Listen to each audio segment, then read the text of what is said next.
anyone who's seen the Netflix series Adolescence, you'll remember the third episode where there's a haunting, unforgettable depiction of a forensic psychologist carefully interviewing this young child who's been accused of an unthinkable crime. That scene was quiet and precise and was one of the most powerful portrayals of what it takes to help a child speak the unspeakable. Today's guest, however, Kristi McVee, isn't just a fictional psychologist. She's an actual police investigator and detective and specialist in interviewing children in real life. She worked tirelessly to uncover the truth, confront child sexual predators, and protect children in the real world. Where Adolescence offered a dramatized glimpse, Kristi is about to reveal reality on a whole other level. Kristi eventually left the force, not because she stopped caring, but because the system's failures were too much to carry. The trauma, the unprosecuted cases, the sheer volume of predators walking free, it took a toll. But she didn't walk away. She turned her pain into purpose, becoming a powerful advocate for prevention, for awareness, and action. In today's episode, we are going to hear the brutal truth about sextortion, child abuse, pornography, how so many child abusers escape justice, why the system fails so often, and most importantly, what you, as a parent or guardian, can do to protect your children. This conversation is not just necessary, it's urgent. So stay with us and please stay through to the end because it could change the way you see the world. Kristi McVee, it's an absolute pleasure to have you here. Welcome to the show. Thanks, Ali. For people who might not be familiar with your background, the work you do, your area of expertise and what you do now, can you just paint the picture of kind of who you are? Sure. So let's go back to 2010. I became a West Australian police officer. I actually had a 2-year-old at the time. And so for anyone who thinks, they want to be a police officer, it's a whole nother challenge having a little young person also with you on that journey. But when I got into the police, within the first week of being on the beat, so to speak, I had a job that was to attend a home of a family whose 11-year-old had gone to a sleepover, and while she was there, she had been sexually abused by another person at the home. And throughout the next year, I went to case after case of that. And before that, I wasn't oblivious to child sexual abuse in my own life. I was told, stay away from that person, that uncle, this, don't go to that house. But I didn't realise just how prevalent it was. About a year into my journey in the police, the detective senior sergeant said, who wants to become a specialist child interviewer? And I had seen a couple of the interviewers in my station who were specially trained, go off and talk to kids. And I thought, I think I could do that. So I put my hand up. I was still a junior constable, probationary constable. And I went and did this training. And from there, my daughter was 3 at that stage. And I remember the first 2 days of that training where I was confronted with just how prevalent child sexual abuse was in our community. And I rang my husband at home with my 3-year-old and said, don't let it go with anyone. It was just so confronting and scary. But through that training, I learned that we actually have a lot of tools in our tool belt. But I probably, over the rest of my career, interviewed hundreds of children. I became a detective myself. I started interviewing and investigating child sexual abuse. And towards the end of my career, the last 2 years of my career, I was interviewing children, investigating cases, charging offenders, and then managing child sex offenders when they were released from prison. So as you can imagine, that took its toll, and I was diagnosed with PTSD in the last 6 months of my career in the police. And on the day that I came home from the doctor's surgery, and she just said to me, "Look, Kristi, you need to be treated for PTSD," because I had severe anxiety. I was having panic attacks before work. I came home and I told my family, my husband and daughter, and my daughter, who was nearly 12 at the time, said, "Mum, I don't want you to do this job anymore. You're not the mum I remember." And so I went in and resigned the next day. Wow. And that's how I exited the police. I thank her every day for the fact that she spoke up. She felt safe enough to speak up. But what I didn't, when I left, what I realised was that people, parents, the general community don't understand how these people, wear these masks and go through society, pretending to be these amazing humans, and they're in the dark, abusing children. And that's where I've put my focus since I've left. So how long do you work for the police force again? Like, what was the time frame from you joining and then you leaving? Yeah, 10 years and 1 day. So, Okay, wow. and the 1 day was because I was scared that the police wouldn't pay me my long service leave. So I wasn't trusting them. Gotcha. And no, it was more so, I think it was, you know, when you have severe anxiety, you're just like, I just need to make sure that I've done my 10 years. So Yeah. I started on the 25th of January 2010 and I finished on the 26th of January 2020. So Gotcha. 10 years and 1 day. A lot of people still struggle to wrap their heads around the scale of the problem and how prevalent child sexual abuse is, both offline and online.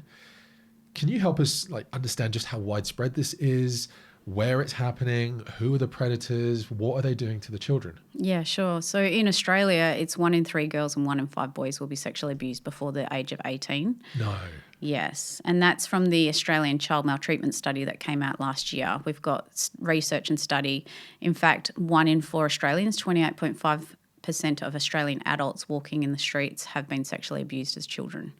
So we know that it is not just some other family or some other child. It's, you know, every family, every person in the community has someone that they know who has either themselves been abused or had someone else in their family been abused. It's just, it was never talked about, and we didn't talk about it. I mean, I mentioned very briefly, you know, when I was a kid growing up, parents and you know, uncle, don't go near that uncle, don't go to that house. People knew that this stuff was going on, but they didn't face it. Right. We're turning the tide on that. We're talking about it, and that's my mission now, is to just remove the veil, remove the mystery, and the secrecy around it. Because these people, you know, I mean, if I say, what do you think of when you think of a child sex offender or a pedophile, if we want to use that word? And most people have this ingrained vision of a person, a certain person, you know, they're, you know, driving a white van, giving out lollies. They look a certain way. They might have a beard. But that isn't who we're dealing with. That's not who I dealt with when I was charging sex offenders. So really, yeah. So who were you kind of dealing with? Like, how did that stereotype of the kind of big glasses, middle-aged, pasty guy get broken for you? Like, how does that compare to the real people you were dealing with? The real people I was dealing with was fathers, grandfathers, uncles, you know, men mostly. You know, towards the end of my career towards 2020, I saw more female offenders. I received more reports of female offending. A lot of the time when a female was involved, it was usually to enable abuse or facilitate abuse, or they went along with the abuse because of the relationship they were in. But I don't want to overgeneralize that, but we're looking at about 97% of offending is by men. Yeah.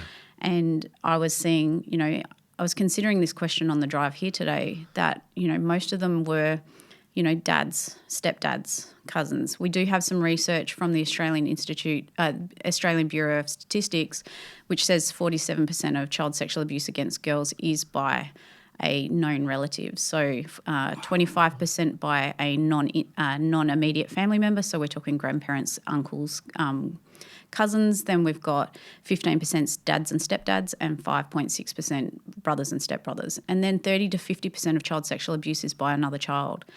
So we're not only dealing with adults, we're dealing with children harming other children. There's so much I want to unpack this. So let's just spend a little bit of time on that. So I think as a parent myself, I just think when it comes to child sexual abuse, I just think, well, that it must be just that lone guy at the park in the corner, you know, looking a bit suspicious, or the guy at the shopping center whose phone seems to be pointed towards my kids playing in the park in their little play area. But you're describing that it seems like a lot of the time it's people you already know.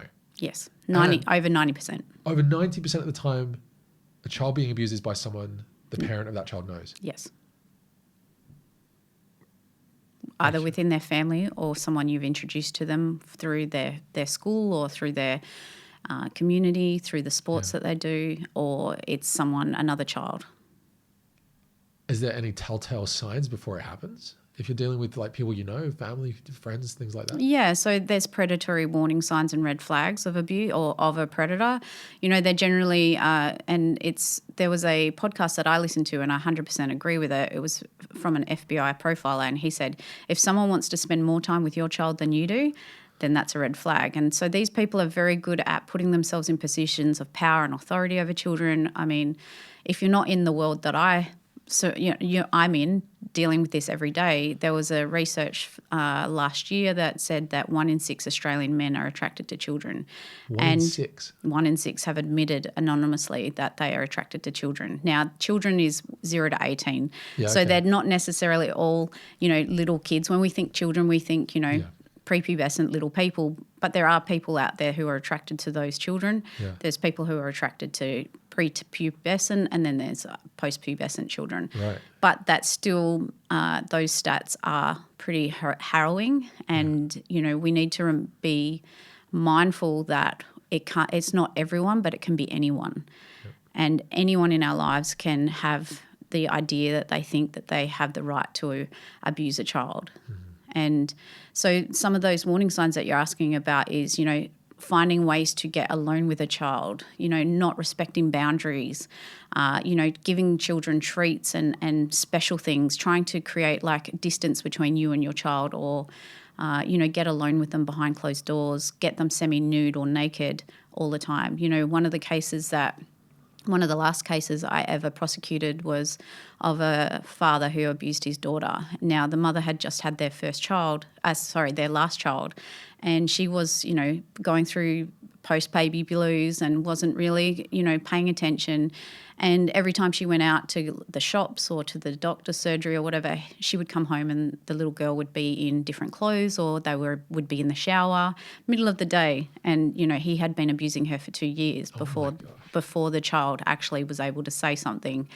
And, one of the things that people really struggle with is not all child sexual abuse hurts or harms a child, and not all children know they're being abused. Right. Because groomers and abusers gamify their abuse. They make it can be enjoyable. It can seem like they're doing something nice for the person that they love. And so, when it's not until a child grows up and they become an adult and they understand what's happened to them sometimes. And probably the saddest part of all of this is that child sexual abuse has lifelong impacts on a child, on a person. And most people, on average, don't say anything for 24 years. So on average, 24 years for females, 30 years for males. And most men, 99% of men, never say anything of their abuse. Yeah. And one of the preconceived ideas is that children, it's usually girls. Yes, girls are a higher rate of offending, but an offender who is attracted to children, they will go for both boys and girls. And so we can't just trust because it's a boy with a male that it's not going to, someone's not going to abuse them. Because I've seen all types and all types of children, all types of offending. And generally boys don't get believed either. Right. Yeah, and it's not the thing that guys do is talk about their emotions or how they've been hurt, because there's already built in isolation into it. Oh, okay, you're just a wimp, You also mentioned just briefly there, I want to go back to, is you mentioned that other children are also grooming other children. Could you explain that? Yeah, well, I wouldn't say grooming, so to speak, but there are children who take on some of those characteristics and behaviours. What we're seeing, when I first started in the police, we saw if a child was displaying harmful sexualised behaviours, is the term we use in Australia, which is it's inappropriate, it's not age appropriate, they might have control over a child when they were displaying those, because there is a certain level of normal sexualized behaviours in children. Children we're sexualized beings, we're sexual beings. If you've got little kids, that they find their genitals and they'll touch them and they'll think, it's quite normal for a child to want to be interested in their own body. It's quite normal for a child to go, oh, you've got something different to me. Right. But when it becomes that they don't respect boundaries, there's a level of, inappropriateness to it. But what we see in research, or what's been shown in research, is that harmful sexualized behaviours usually occur when a child has either been exposed to sexual abuse themselves, or they're exposed to inappropriate materials online. And so we're talking pornography and adult movies, adult content. So when I first started in the police, we naturally assumed if a child was displaying harmful sexualised behaviours that they had been sexually abused themselves. But towards the end of my career in 2020, we saw such an increase in abuse between children that And when we investigated, it was generally because they'd seen harmful or inappropriate content online. Wow. And they were harming each other. Wow. So in a sense, the toxic lessons learned through, or I don't even want to call them lessons, but it's almost like the traumatic experience of being sexually abused yourself, and then children mimicking that behavior and then going to other children as a telltale sign that, okay, they themselves have been abused. Yes. That initial trauma is now being replaced by porn, and it's almost having the same effect Yes. on the children. Yeah, in simple language, yes. Yeah. I mean, the job of investigators is to make sure that the child hasn't been sexually abused, and where is this or why is this behaviour happening. Yeah. But what we're seeing is it's happening so much more now. I get reports of it in my messages all the time. Parents with children in, daycare, kindergarten are now seeing children harming each other, and a lot of the time it happens in bathrooms and bedrooms where children are meant to be playing safely, and they come home and they've said, such and such has done this. Yeah. And I have friends who work in communities and all over Australia, and they're seeing 5 and 6 year olds, having full penetrative sex because they've seen pornography. Are you kidding? No, I'm not kidding. This is the scourge that pornography is causing for our kids. I don't even have a follow up to that. That's like I've got a 5-year-old. The idea of that is so, like, a society is seriously sick if you're getting to that level. Yeah. And I mean, people say, Kristi, how can children know what to do? How do they even get an erection? Little babies can get erections. Yeah. It doesn't have to be just a penis in vagina, so to speak. It can be anything put into anything. Right. And, we've seen children who have been anally raped, children who have been, and they're doing it to each other purely because of what they see on pornography or what's done to them. 5-year-olds are watching that level of pornography? Yes. The average age of a child being exposed to pornography today is 8. So the first exposure. And so what they're seeing online and what they're being exposed to, either through accidental, where they're a pop-up that comes on a free game, or right. or whatever they're seeing, whatever they're seeing. My daughter, and here's the thing, like, I'm very humble in that I say, I was a detective. I did this for a job. I tried to keep an eye on everything she did. I was, ensuring that I checked her devices. I locked them down. But she still saw pornography for the first time at 10. And even with a mum as a detective who's a specialist in this and has gone to lengths to prevent that from happening, and still your child saw it at 10. Yes. And the only saving grace is that she came straight to me and told me. Yeah. And we were able to talk it through, and I was able to, tell her that, it's obviously not for children. That's not what really happens. I was able to find out what she saw. I was able to talk her through it. But I've had children as young as 8 in schools come to me after an online safety presentation when I've presented to their school and say, Kristi, I've seen something I know I shouldn't have seen, and now I can't sleep at night because I can't stop seeing it. And so our children are being, we shouldn't hide from this. We should try and protect them from it. And next step to that, if we can't protect them from what they've seen, we need to ensure that they know what they've seen isn't for them, and that it isn't normal, and that that's not real love and relationships, because it's a teachable moment in that moment as well. Yeah. Now, I don't know how old you were when you were at school, but for me, I think my shock level at 8, when I think about it, when I was at school, I think around the age of 10 or 11 is when I probably saw some form of pornography. But it was like, back in the day, you had newspapers, and then if you go right to the back, there was those little squares with like the little "call me," and it's like a girl, a kind of nude, almost nude picture of a woman. Or you had, in the UK, you had page 3 girls on the Sunday newspaper, and so it'd be like a topless photograph on that thing, and that was like seriously rebellious to see that. But it wasn't until probably a couple of years later, into my early teens, that Bluetooth became a big thing on people's flip phones. Okay. And you'd get these like 3-second animated like GIFs that were going around, and I went to an all-boys school, and that was kind of like the first exposure, and it spread like wildfire. Of course. But to think about going through school and going through all that again now, with everyone having like a supercomputer in your phone that can stream 4K anything. Yeah. That's just crazy. Yeah. That's crazy.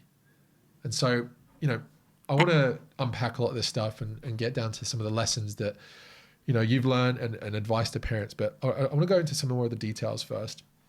You've mentioned suffering PTSD from your time in the police force.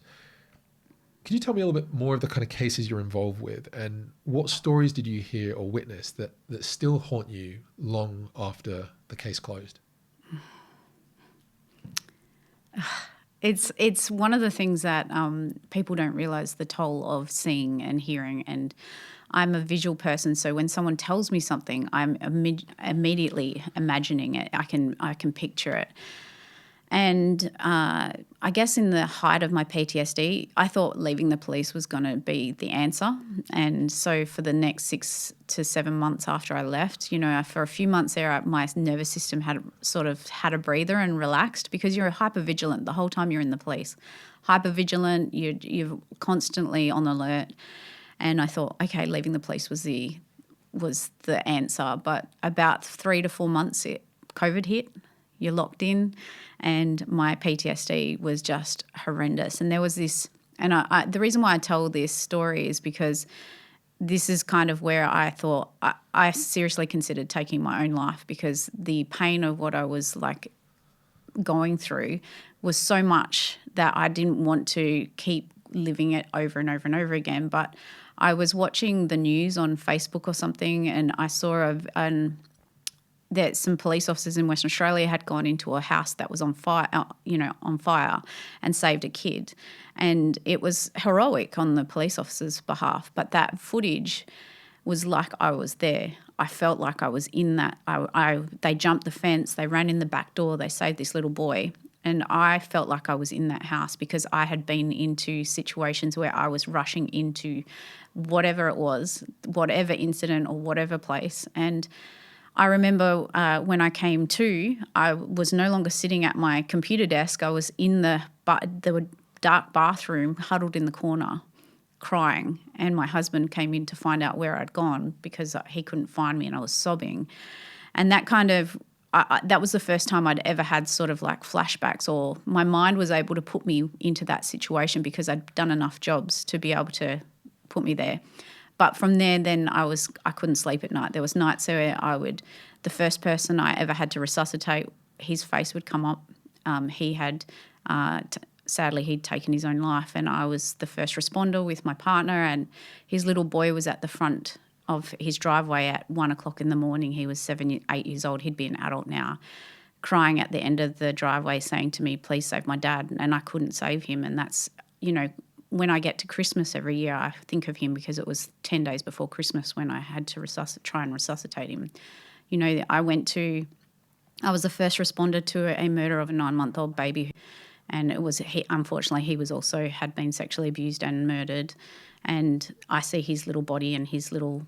The sad thing is I was part of his autopsy, and I see him, in autopsy, and yeah, it lives in my head. When you said, what do you remember? What goes through your head? He goes through my mind. I see, some of the videos and the movies that I've seen when I've downloaded, a child sex offenders' devices and what they've recorded and stuff like that. So these things go through my head. I've got better coping mechanisms to be able to flick the channel. I talk to little kids about this, when they see something they don't like. It's like scrolling through TikTok. You just change the channel and think of something better. And so I've taught myself to do that. But in the height of my PTSD, I didn't want to see those people anymore. I didn't want to put that on my body or my brain or my family. I thought I was a burden. I actually thought I was a failure walking away from the police.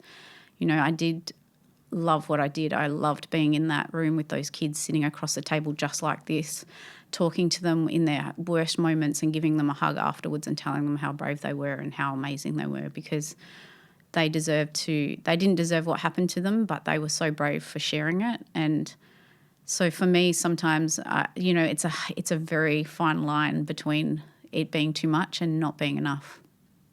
Was there ever a moment in an interview or an investigation where you just had to step outside the room because, the story was too much to bear? Or can you tell us any more of those difficult moments in your career and your work? Yeah, well, I can tell you about the last child interview I ever did. It was with a really cute little girl. She reminded me of my own daughter. And after the interview, it was a long interview because there was so much abuse. And I just said to her, I looked at the partner that was in the room with me, the detective that was in the room with me, and after the little girl had gone back to her parent, and I just said, this is going to fuck me up. And literally the next day my doctor said, you need to take a break. You've got PTSD. And I wrote that in my book, actually, in the start of the book. That's the first sentence, because that was when I knew I couldn't do this anymore, because that little girl's story was just, it was just so, I couldn't keep going. And it's so tragic because, like I said, I feel so much honour and so much in someone. When someone tells me their abuse, I feel so honoured that they felt safe enough to share it with me. You know, I hold them in such high regard with so much respect for what they've been through. And it doesn't matter if you're a child or an adult survivor or, you know, a lived experience or whatever you've been through. You know, when you share that with someone, it takes a lot of courage. Can you share a little bit about the story of that girl and why it was so tragic for you? It was so tragic because it was actually her mother.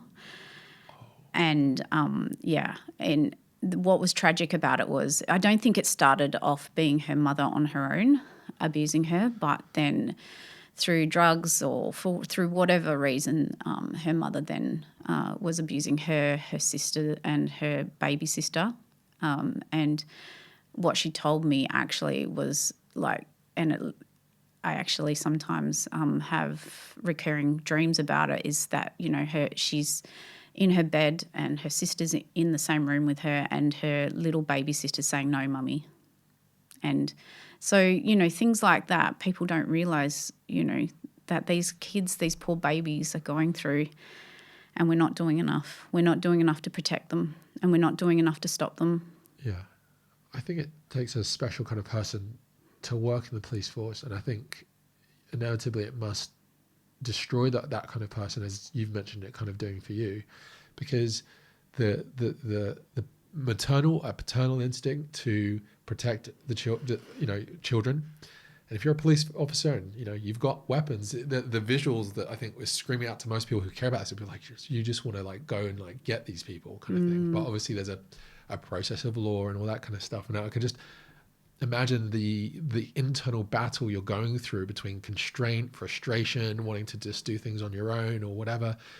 Was that battle real for you when you're like working on these cases? Like, obviously this is a professional career, but you're a human at the end of the day. And I think that tension must have been part of the emotional toll that you're going through, right? You're having to bear this on your shoulders and act professionally.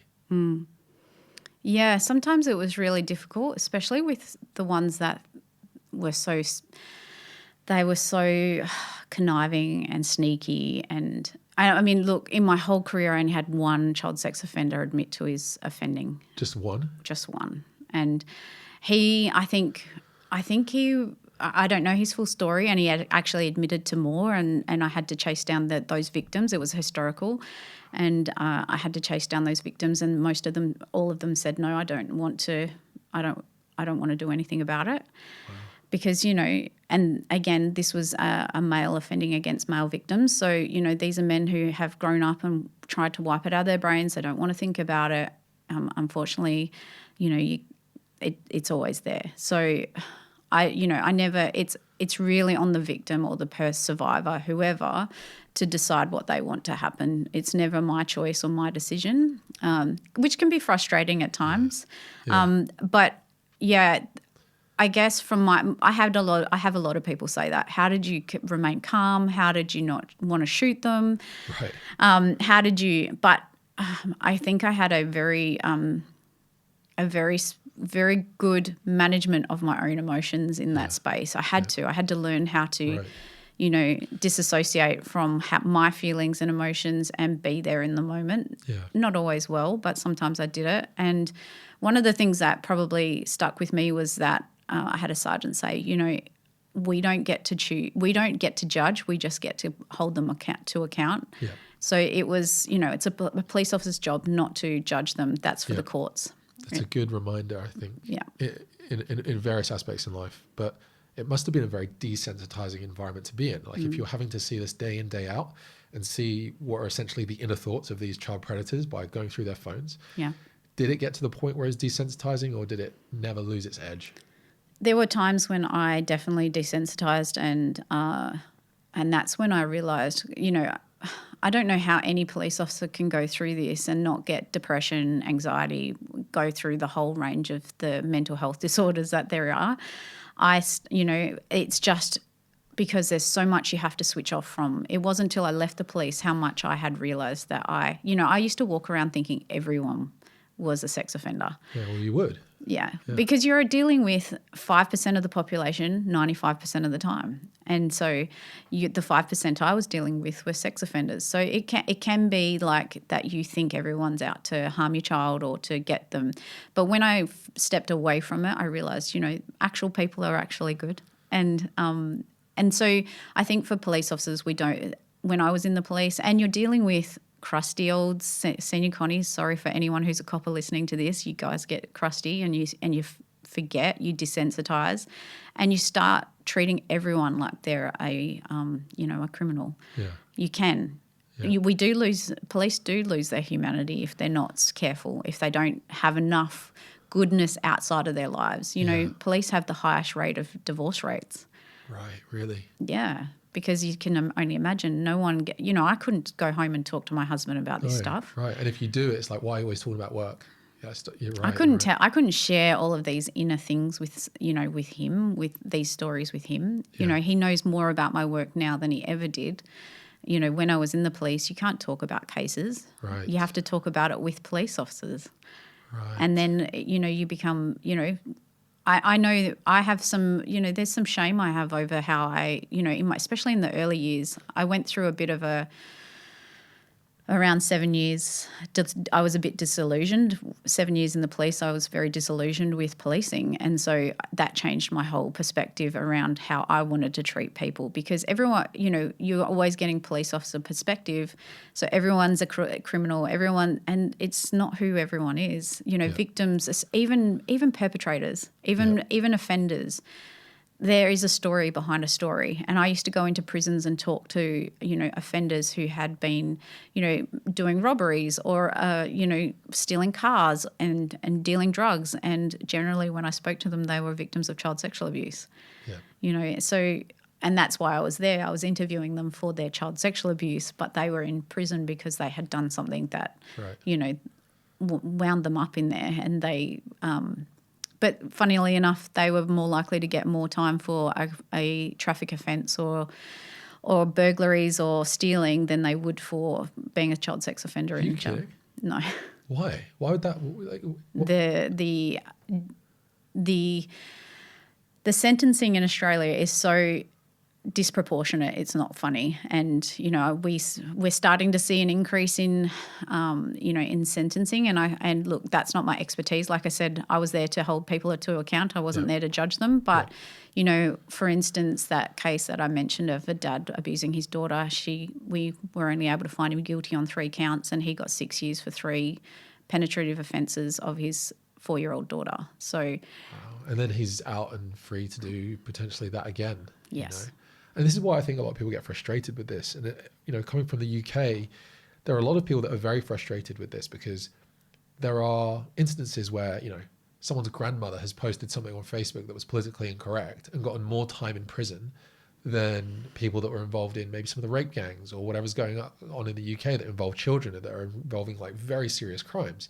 And I think what that does when people hear about that is like, they start losing faith in the country. They think, what is this? And this gets really people, very angry at this. And to hear that is also happening in Australia just boils my blood, And if a child sexual abuse case goes to trial, the rate, well, let me ask you, what do you think the success rate for a guilty verdict of a trial of a child sexual abuse case? I would hope it would be 100%. 0.03%. Get found guilty. I've got to be careful I don't shout too loud. They're going to blow out these mics. But like, what the heck is... No. Please break that down as to why. I want to know exactly why that's the case, because it should be 100%. If someone's said that they're guilty, in a court, surely that means, okay, you're going to go to prison. Well, no. So maybe you've just misunderstood. So if it goes to trial and it's at trial with a jury, Yes. only 0.03% are found guilty. That is exactly what I'm understanding from Yeah. you. And like that is still extremely shocking. It should be. Yeah. Well, you're expecting, so the burden of proof in a criminal court case is beyond a reasonable doubt. So the jury of 12 people have to believe beyond a reasonable doubt that this person did that offence.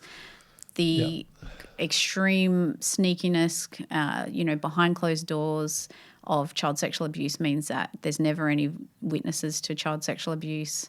It's very unlikely that they're going to, a child, even penetrative offences, and I know that's a hard word to hear, but even penetrative offences, there's very little signs unless there's DNA left behind.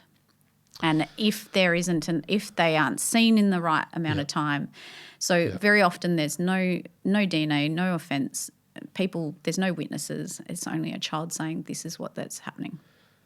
Now, I think you do need a court system that leans towards, innocent till proven guilty. And I think there is a danger with anything, not just relating to this, but relating to any crime, where the emotion of the mob can create a lot of injustice if you let it run wild. And so my initial response is extreme outrage at that. Mm-hmm. And I understand the intention of a court system that kind of leans that way, because you kind of need that in the big picture. But surely that's just on another level when it comes to, like, we're talking about very serious crimes here, and the potential of reoffence is very high. To hear that it's only 0.3% that's terrible. That is terrible. Most cases, if there's enough evidence, don't end up in a trial. So, for instance, if there's multiple victims, and most child sex offenders have 7 to 15 victims in a lifetime. So if there's multiple victims found, or if there's enough evidence, their defence is going to say plead guilty. So they don't end up in a trial anyway before that. But if it goes all the way to trial, and it's left to a jury to prosecute and to decide, it's 0.03% at the moment. Okay, well, then, this is the question I need to ask you then. So were there cases where you knew deep in your gut that the child was telling the truth, but the evidence wasn't enough? And can you walk us through any of those instances? How many were there? Was this quite common? Yeah. So the one case I want to bring up that comes to mind is I had a teenage victim of a parent who she had been abused when she was about 6 or 7. The parent had stopped abusing her as she aged, and then she was dealing with some obviously mental health issues at 15, and she tried to tell her parent.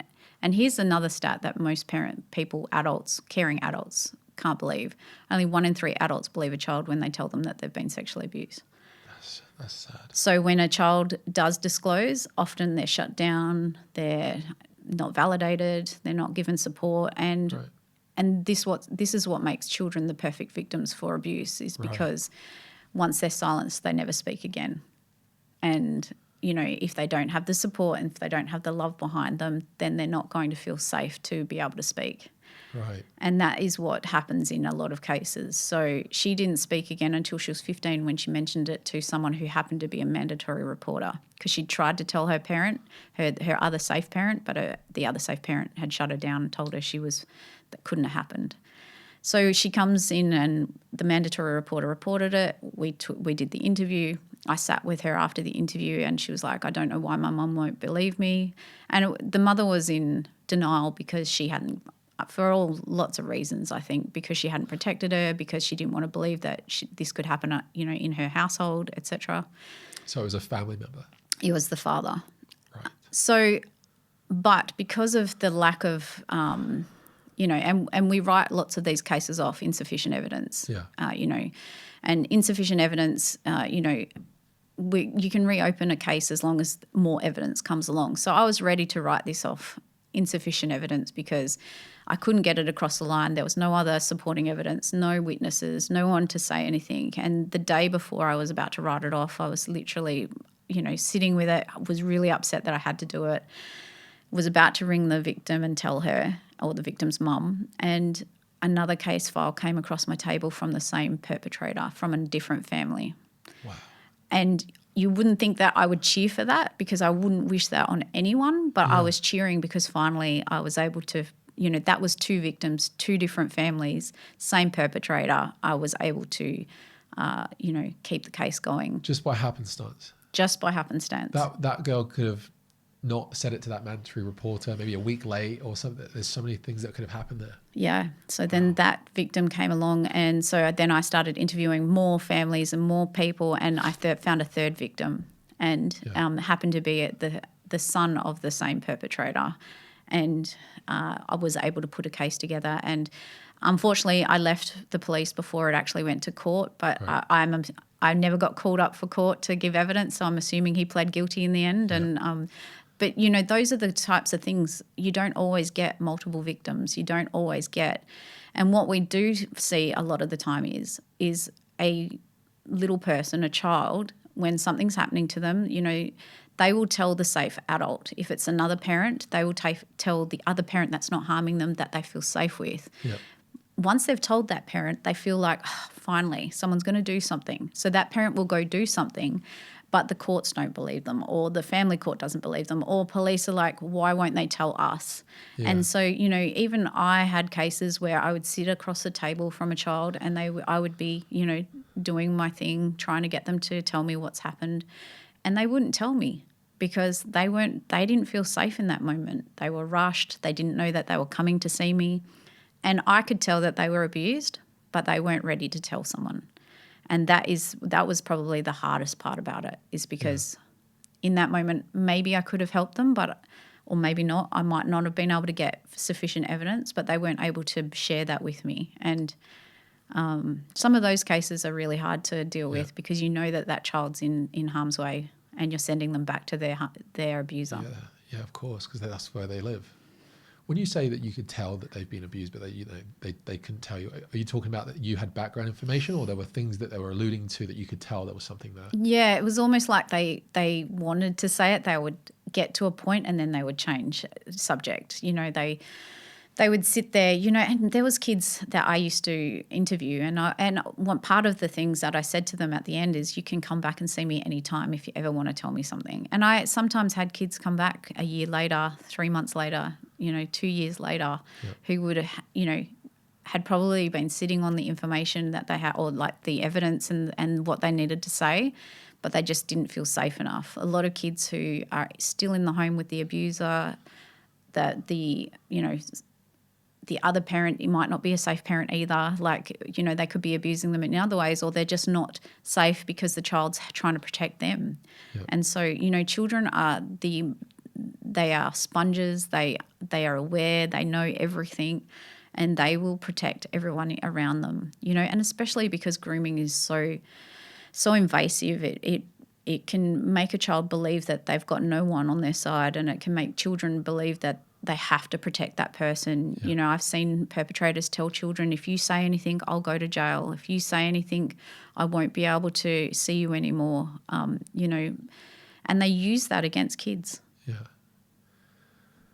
And this is why so many wait until they're in adulthood, or maybe until they become parents. Yeah. And they, I guess, think back at some of those memories and think that wasn't okay. Is that why people are waiting so long? I guess there's a period where, in childhood they didn't feel safe, so they didn't say anything. And then they get to adulthood and they're like, I'm just going to get on with my life and think. But you're right. A lot of parents, when they have their children for the first time, or their children hit the age that they were when they were first abused, and their repressed memories, the memories that they've pushed down, start coming up for them, and they're not able to, ignore them anymore. Yeah. And they become extremely paranoid and scared that this is going to happen to their children. Most people in my DMs are parents who have been abused, saying, I just don't want this to ever happen to my kid. And, we know that 1 in 3 girls and 1 in 5 boys will be sexually abused. So, it's a battle to do that. When you say that fact, the second time now you've mentioned this, is the visuals that come to my mind is that when I go to pick up my child from daycare or from kindy, and there's like 20 kids there, I'm now going to forever remember this statistic. Yeah. 1 in 4 children on average. 1 in 4 children. Doesn't matter boy or girl, but 1 in 4 children. Yeah. So for every 20 kids, there's 5 of them that are, at some point in their childhood will be abused. And it's just like, it hasn't happened to them yet, but it's like watching a slow motion train wreck with that kind of statistic that you walk around with. Anytime you go to a park, Disneyland, shopping center, and you look at all the kids, that must be the kind of facts that you think about when you walk around. Yeah, that's the Australian statistics. Most, Western cultures have a similar statistic. I think the US is 1 in 6, and the UK might be a similar 1 in 9 or 1 in 6. I mean, it depends on the population, of course. Yeah. I feel like Australia has a much larger. We don't have a huge population, but that's still a massive statistic, 1 in 4. Yeah, that is very high for a country with 25 million people. Yeah, 26 million. Yeah, it's massive, and I mean, we just. And not that we're not here to talk about that, but just have to look at, the rates of domestic violence and abuse and femicide at the moment. So we've got an issue with culture. We've got an issue with respect. We've got an issue with beliefs. Yes. When you say beliefs and the culture, could you elaborate on what you mean? That people think they own each other. Yeah. We think in general, they think that, and this is something I talk to my daughter about. This is not just me spurting stuff off. When she was a younger child, and she was in her friendships and relationships, and I've written about this in my book, I taught her about healthy relationships. I taught her about it's not okay for people to tell you what to do. It's not okay for you to, if you don't want to do something, no one should make you do something. Yeah. And it's not just because I wanted her to, it's not about consent or anything like that. It's because we don't own anyone else. Yeah. They're free people just like I am free. She's free. My husband's free. Everyone's free to do what they want, whether that be whatever. Yep. So it's not against the law to just be an individual doing your own thing as long as you're not harming anyone. Right. And so no one can tell me what to do. And I think that's what's degrading in this society that we're in now, is that we have this belief system that we own other people, that they're our property. My daughter is not my property. She never has been. My job is to shepherd her into adulthood. Yeah. Is to create a good, decent human being who can fly on her own and live freely and happily in her life, not an arsehole, not to be an arsehole in society and create, be a drain. And not that, everyone who's gone out there is, even if you need help, you're not a drain. Yep. What I mean is that she doesn't, she needs to respect other people and respect herself enough to not do that. And how I've done that is taught her about healthy relationships, consent, body safety. My body's my body. No one else is allowed to touch my body. I'm not allowed to touch anyone else's body. Yeah. I ask before I do things, even just simple taking a photo. Hey, is it okay if we have a photo together? Is it okay if I post this to my private social media? I've been modelling that to her since she was very little. Yeah. And that's because I don't own her. Right, exactly. I want to underscore that point because this is the same belief that me and my wife have, and we've never had this view that we use the phrase like our kids, but it's just a passing phrase. But we don't believe that they're ours in terms of ownership, and so we've never posted a picture of them on the internet. And if a relative has, we tell them to immediately take it down. Yep. And that's some of the steps that we take. I want to talk about this a little bit more and talk about the culture and when it comes to. I'm sure that maybe alcoholism may play a role in some of the domestic issues that are going on. But are there ways in which the culture at large, particularly pop culture, is incentivizing some of this stuff which is happening? Not only the sexualization of children and making it like this glamorous thing that we're selling to kids through music and television and cinema, but are there any other ways that we're pushing this idea of we can do whatever we want to other people, and that sexualization is an absolute great thing? And is there any observations you've made in the culture, just looking around and seeing how that's playing effect? My daughter's my biggest teacher, and she points out to me about how bad it is on social media with, and I think I said this quite a few years ago. The horse bolted. Like we. When Facebook and Meta and all of these, platforms were launched, we didn't know what was going to come, 15 years, 16 years down the track. When I joined social media, I didn't know that, they were going to use my photos and my every post I've ever made, every like I've ever made. We didn't think about it because it was just a way to connect to people. And today it's being used in such a way that we don't even average people going about their lives don't fully comprehend. But my daughter's the one who said to me, Mum, everything that we see online is basically grooming us. Wow. Yeah. She's a very, very emotionally intelligent young individual. She's worried for the next generation of kids based on social media. And she says, pretty much her words, my generation's fucked because we don't know how to interact together. We don't know how to talk to each other. We can't spend time without our phones. Yeah, it's so true. It does seem like everything online is grooming people, everyone, into this dark abyss of just disconnection and sexualization and quick thrills and dopamine loops and all of that. I mean, I can admit that, I can't even spend much time on my phone before I'm flicking between apps. Like I have to fast forward videos. I want to say this. I'm not immune from this. Like, no, I'm not immune either. Yeah. And it's creating this lack of attention. We can't concentrate anymore. And sometimes I have to delete everything off my phone just to be able to have a break. Yeah. And so my daughter and I and my husband, sometimes we practice this on weekends where we just like delete all of our apps. I read from my phone sometimes, or I pick up a book and I don't pick up my phone, and I don't do it enough. But she's the one who said we're being groomed. She's like, 10-year-olds are worried about makeup, Mum. Like they should be playing games. Yeah. And when she was 15, we went on a holiday overseas, and I was swimming in the pool with her, and she said to me, "Thank you for keeping me off social media." And I mean, she has social media now. She's nearly 18, but I nearly drowned in the pool because I couldn't stand. And she's thanking me for because I remember the screaming matches with her about, she was screaming at me that it was unfair and everyone had it. And she was 11 years old. Everyone's got TikTok, Mum. Why can't you let me have TikTok? Yeah.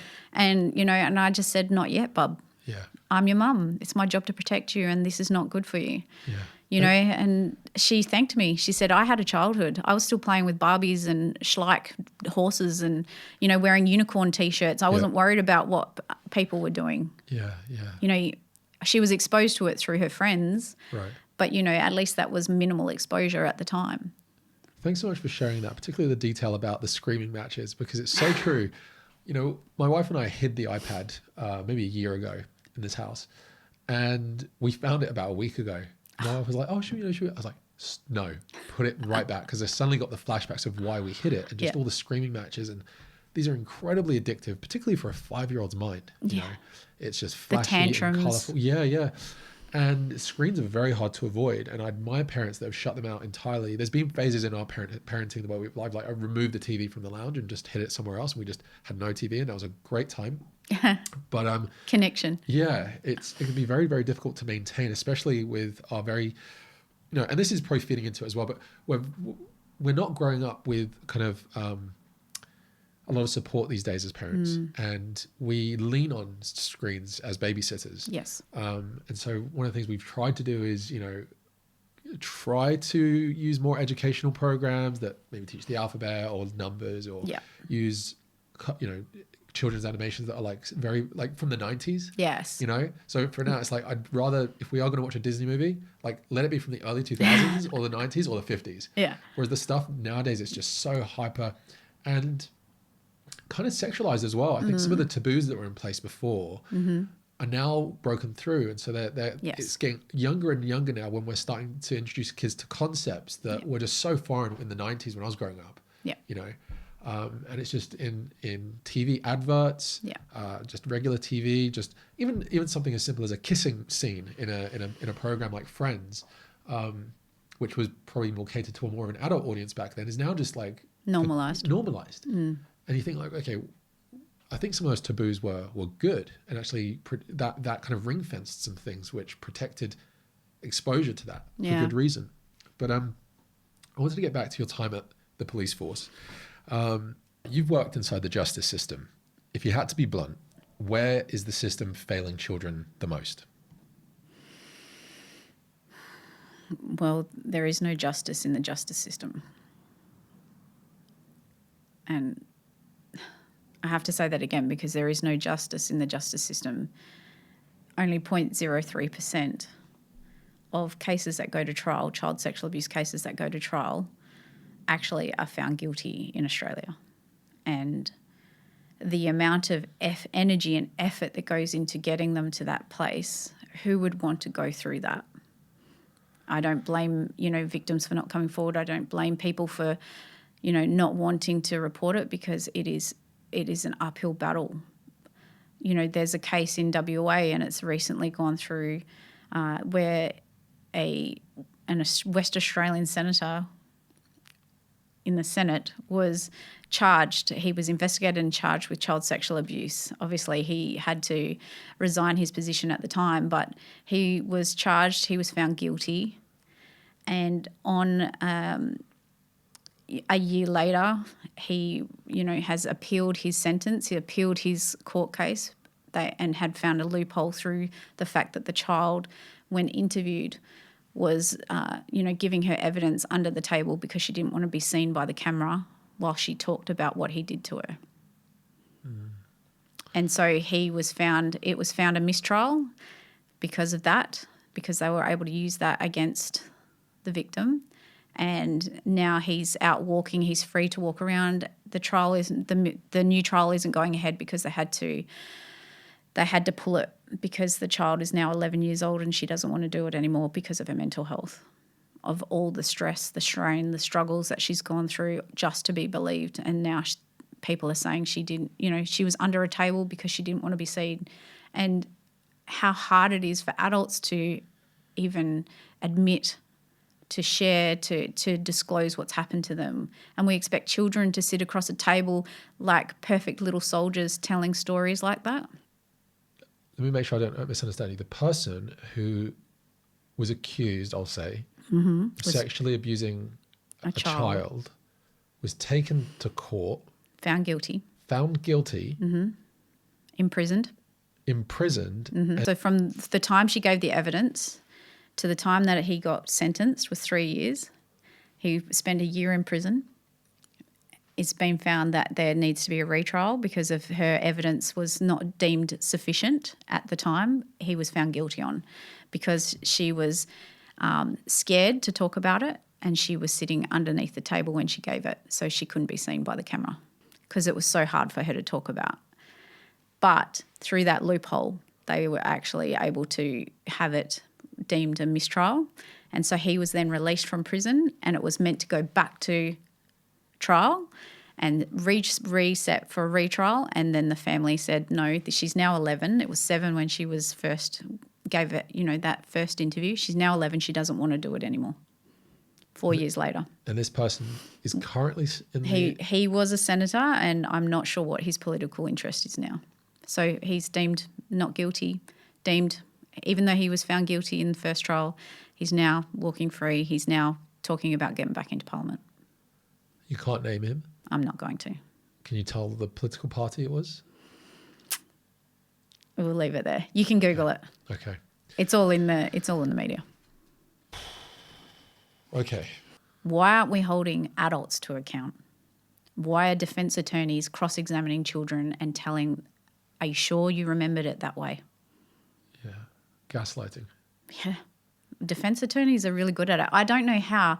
I've been cross-examined by defence attorneys in court, and they will be so ruthless in court and then smiling and shaking my hand afterwards.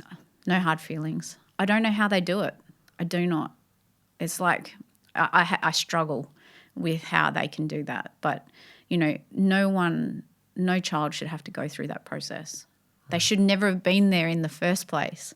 And yet, and historical victims of child sexual abuse, they have to go back. They come out and they say, this happened to me.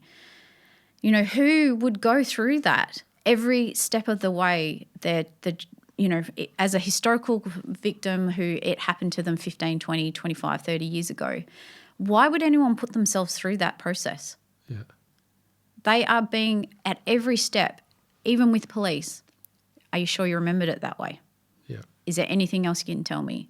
Then they go to a prosecutor. Are you sure that this happened this way? Is there anything else you can tell me? The defence lawyer, and through the whole thing, and then they get raked over the coals. Their whole character gets put under cross-examination. Right.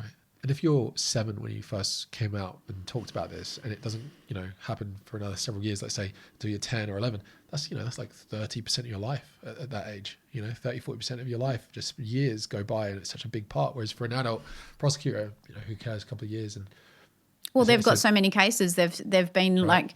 like, a prosecutor or a defense attorney, this is just one of many. Yeah. And I put this post up on LinkedIn ages ago about how many people it has to go through before it gets to trial. Yeah. When I was, investigating and charging, it would be me getting the evidence, putting my case together and putting it before a police sergeant. The police sergeant would go, okay, you're ticking all the boxes? Yep. All right. Yep. You can charge. I wasn't allowed to choose to charge someone just on a whim. And then we have, and this is one of my bugbears, when someone's charged with an offence now today, it's not like it was the 80s or 90s where, police just did what they wanted. They have to go through so many different people to get it, like the approval to charge. So I would go to my sergeant, he would tick it off. Then it would go to a police prosecutor. They would go over the case for the next, the first appearance. They would sit in the first appearance with this person and go to the next. Then it goes up to the district court. So then it's going through the Department of Public Prosecutions, like a higher level of, they're going through the case. And it can be pulled at any stage. The police sergeant can say, no, you don't have enough evidence. The police prosecutor can say, no, you don't have enough evidence. The DPP can say, no, we don't think this has enough to be able to convict. So we're not going to run it. And that person's sitting there thinking, I've done what I needed to do. I've told my story. Finally, someone's listened to me. And then someone down the line who has they're not thinking about the victim. They're thinking about whether they're going to get a conviction or not. And I'm sorry, but the DPP, they are risk adverse.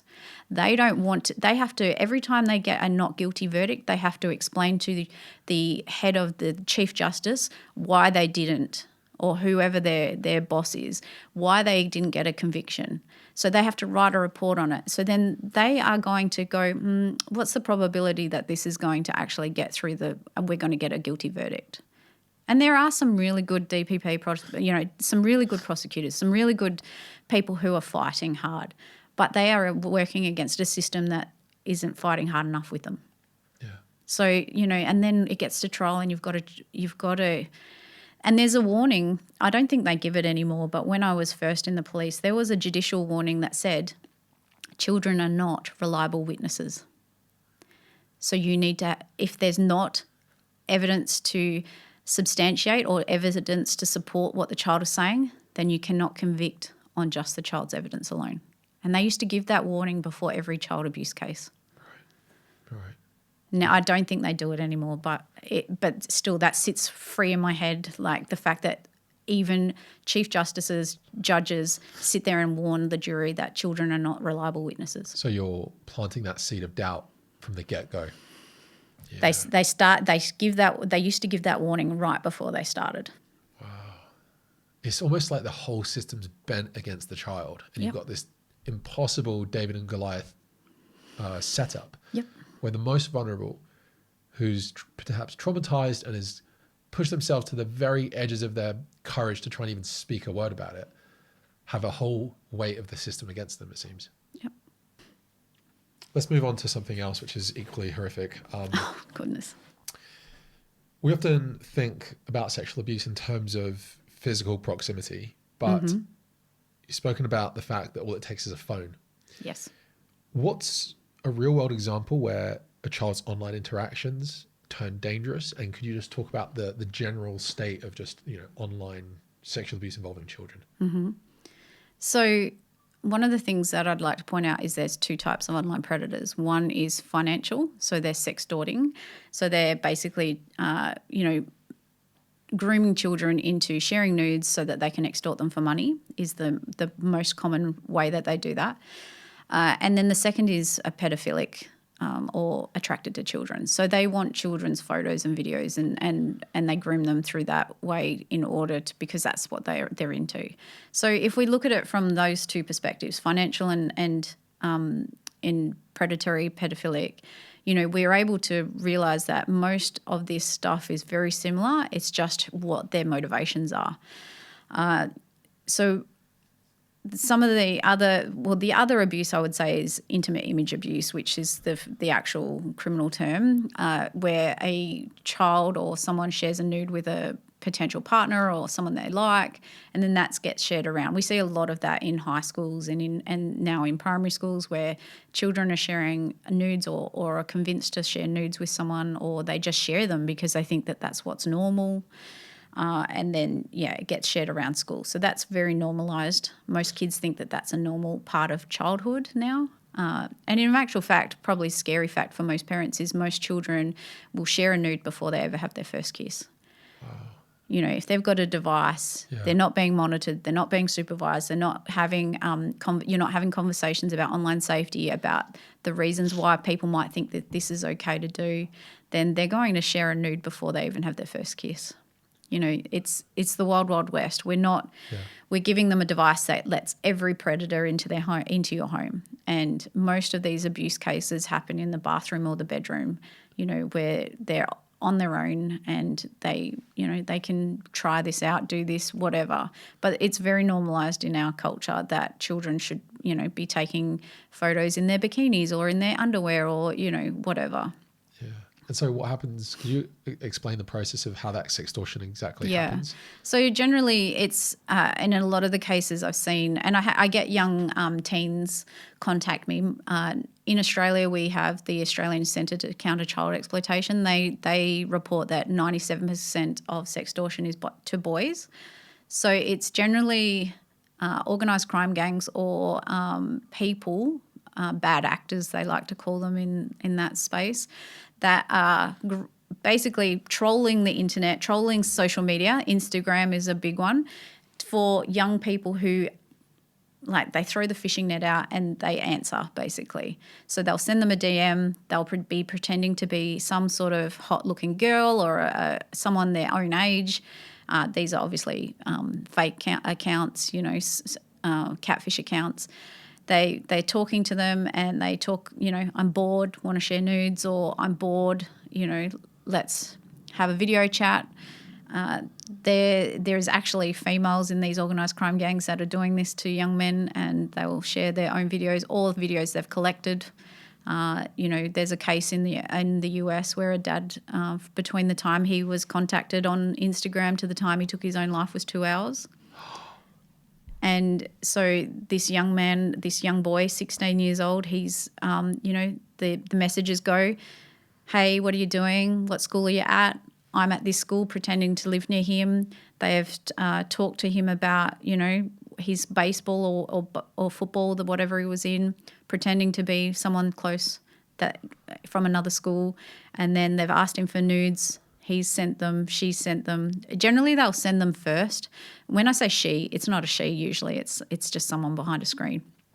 And they've sent nudes. And this is what happens is because they send the nudes first, our teen boys especially think quid pro quo, like, oh, they've sent it to me, oh, I better do it back.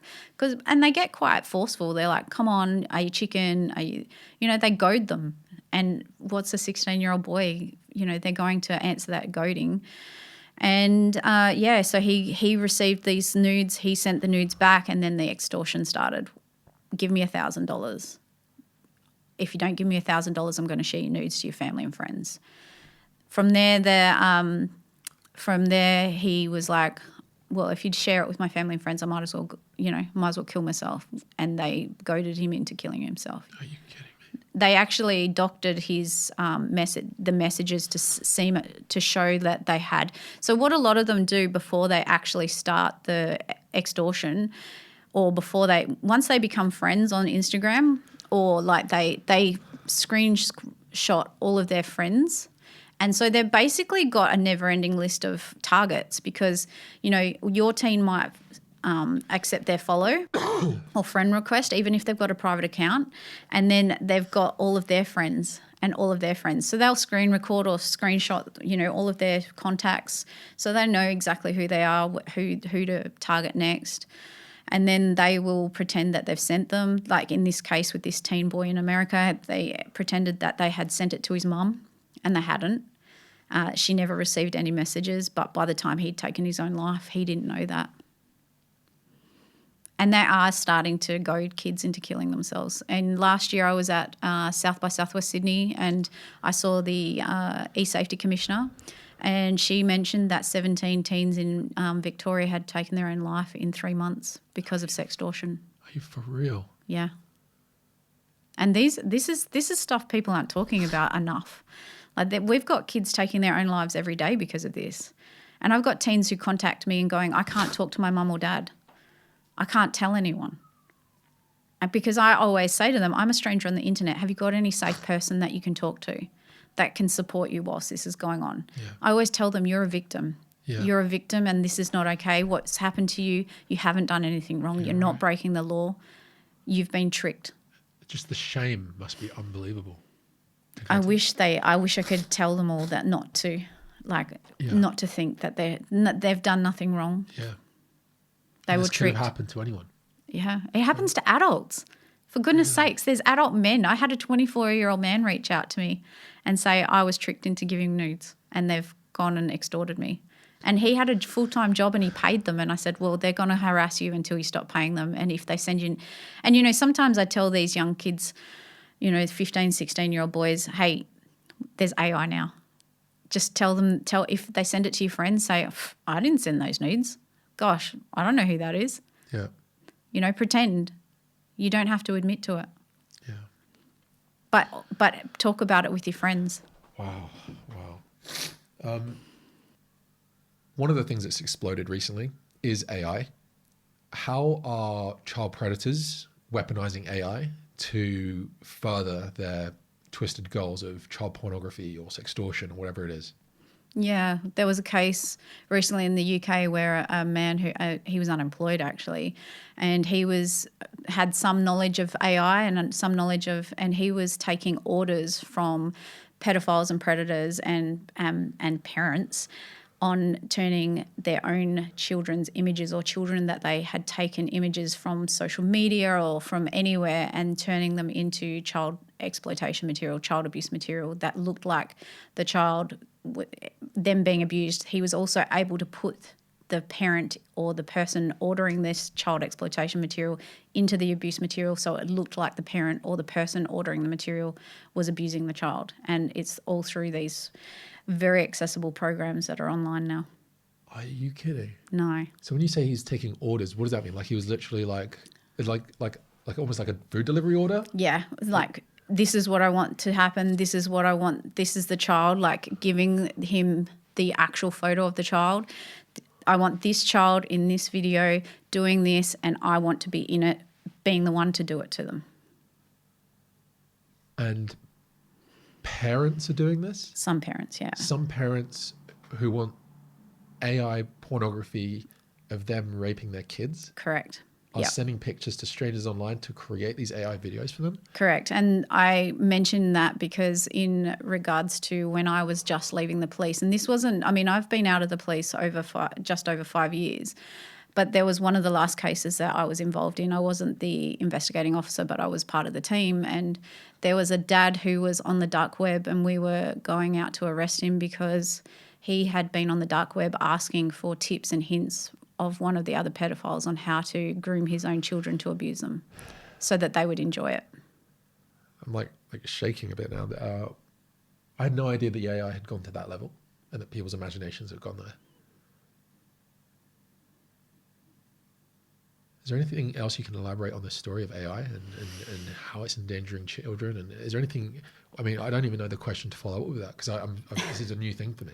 I think the most concerning thing is, and I have thought this for a while, is that I think current pornography is grooming young men and men to believe that abusing children is normal. When we look at the front page of Pornhub, for instance, it's teens this or step-parent this or stepchild this or mum does this to child or, so when we look at, and I mentioned that research, 1 in 6 Australian men are attracted to children, right? And in that research, they found that those people who admitted to being attracted to children, 1 in 10 admitted to actually abusing children. in that same study. And when they found out who these people were, they found out that they had 3 times more likely to work with children or be surrounded by children. They were more likely to be married, more likely to earn over $150,000, and they were more likely to pay for pornography and 11 times more likely to watch violent pornography. And I look at it on a scale. So I'm not a man, but I know that a lot of people think it's normal for pornography to be used because it's something that can, obviously, it's arousing, right? So what I do know about pornography is if we watch it over and over and over again, the same pornography that we start off with becomes no longer arousing. It doesn't hit the same arousal centers in the brain, and it becomes boring. It doesn't get you off. So then you have to go and find different pornography. It becomes more violent. It's like a creep. It's a creeping, yeah. It's slowly creeping up. You're watching more violent pornography. You're watching different pornography, maybe different categories of pornography. And then before they get to child sexual exploitation material or child abuse material, it sometimes leads into bestiality and violent porn where someone is being hurt in that pornography. But one of the things I found when I was arresting offenders is that they were more likely to have massive porn collections on their devices before they actually went into, they all had massive porn collections. They all watched porn very regularly, and there was, I would say, probably addicted. But what we're seeing now and what that research even shows is that they're more likely to watch violent porn. Therefore, it desensitizes them to child abuse material. Yeah. And so what we're seeing with AI is that this is, and I knew this when I first became a specialist child interviewer. They literally sat us down and said, child sex offenders will role play in their mind or like fantasize about abusing. So they have so many like little bits and pieces that they will put together. They know that they've got an attraction or that they think that a child is attractive. They want to abuse the child. But, you have so many beliefs, values and things that stop you before you get there. And so, and I can't think of the word right now, but you've got all of these internal stops basically, but they play it over and fantasize it in their mind.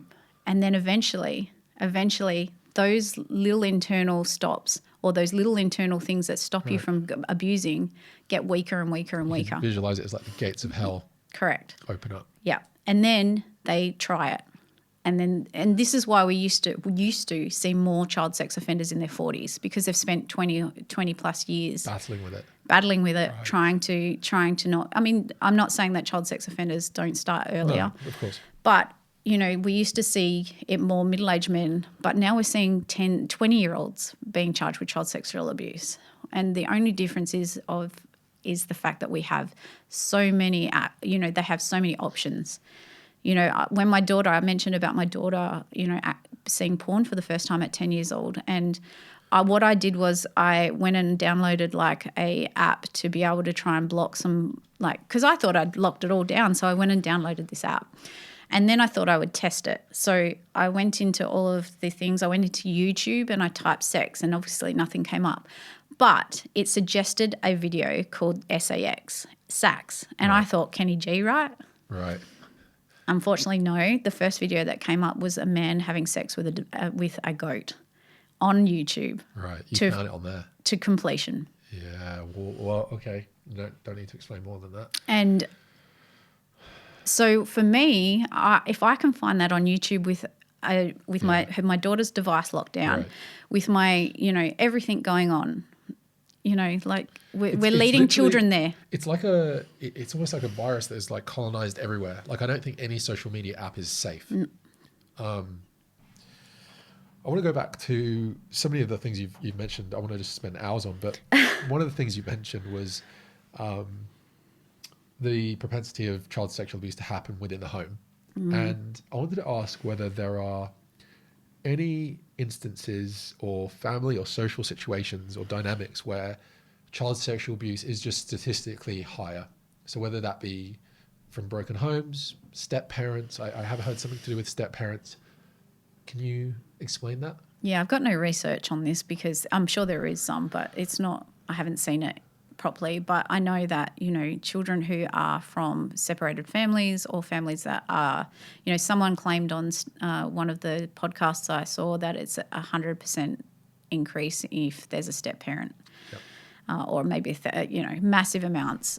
But I did see a lot of step parents abuse children. Yeah. I did see a lot of, and this is something that I share with my single friends or, single mother friends. There are people out there who are hunting single mothers in order to groom and abuse them and their children. Wow. And there is some research in Australia on it. There are parents, single mothers and single fathers, in fact, on dating sites who are targeted purely. The dads are generally targeted to create child exploitation material, child abuse material, and the mother for payment, and the mothers are targeted for to date or to groom that child. So I'm guessing as well that one of the temptations of a parent in that situation is that they may be finding it particularly difficult to find a partner because they've already got kids, and so when they do get someone who's interested in them, I guess they might find themselves deep into a relationship by that time, and I can see how that dynamic would play out and why it's so. I'd never heard that people on dating websites who are involved in this are actually seeking out single parents with kids. Yeah, well, these predators are seeking them out. They're finding them, and it's quite simple and quite easy. Most people are putting way too much information on their profiles. Right. I'm a single parent with 2 children, and they put their names there or their date of birth there. And, I see it on Instagram all the time, love my kids. And then, someone who seems really genuine and really loving comes along and, I love kids too. I've got, next thing they're in a relationship and the whole purpose was to get to those kids. And here's the thing, and I don't think many people realise this, there isn't one type of sex offender. So there's in research, there's 3 types, and they're expanding on this. I haven't got the new research. So there's the pedophilic or predatory offender. Generally, 97% of them are attracted to males. So they are attracted to males, they will target male victims. And they generally can't have relationships with adults. So they're your, I don't know, when you think of a sex offender, they're the ones we think of, right? Right. Then the next one is opportunistic. They can have a relationship with an adult, sexual relationship, physical relationship with an adult, but they will also target children. So they're finding opportunities to offend. They're finding opportunities. They'll date the single mother. They'll be in a relationship with a partner. That they will target their nieces and nephews. They can have both male and female victims. And then the last one is situational. And I liken this to they've lost control of their lives and something happens and their marriage is broken up or they've lost their job or they feel out of control and then they abuse against children. And it's generally just a situational thing. They're actually not attracted to children generally or have a large attraction to children. They're trying to seek control. Right. And so they'll abuse children. Because it gives them, you're automatically in a power dynamic when Correct. you're in the dominant position. Correct. The last one, generally I see a lot more abuse, like as in it's more violent. Yeah. More forceful, whereas the other 2, they'll take time to groom kids and make them, it can be fun, it can be, it might not hurt them. Yeah. Have you heard about, there's admittedly a very fringe minority of people doing this, but they're looking to redefine the term paedophilia to minor attracted person and turn it into a sexual orientation that should be celebrated. Do you have any thoughts? Have you seen that?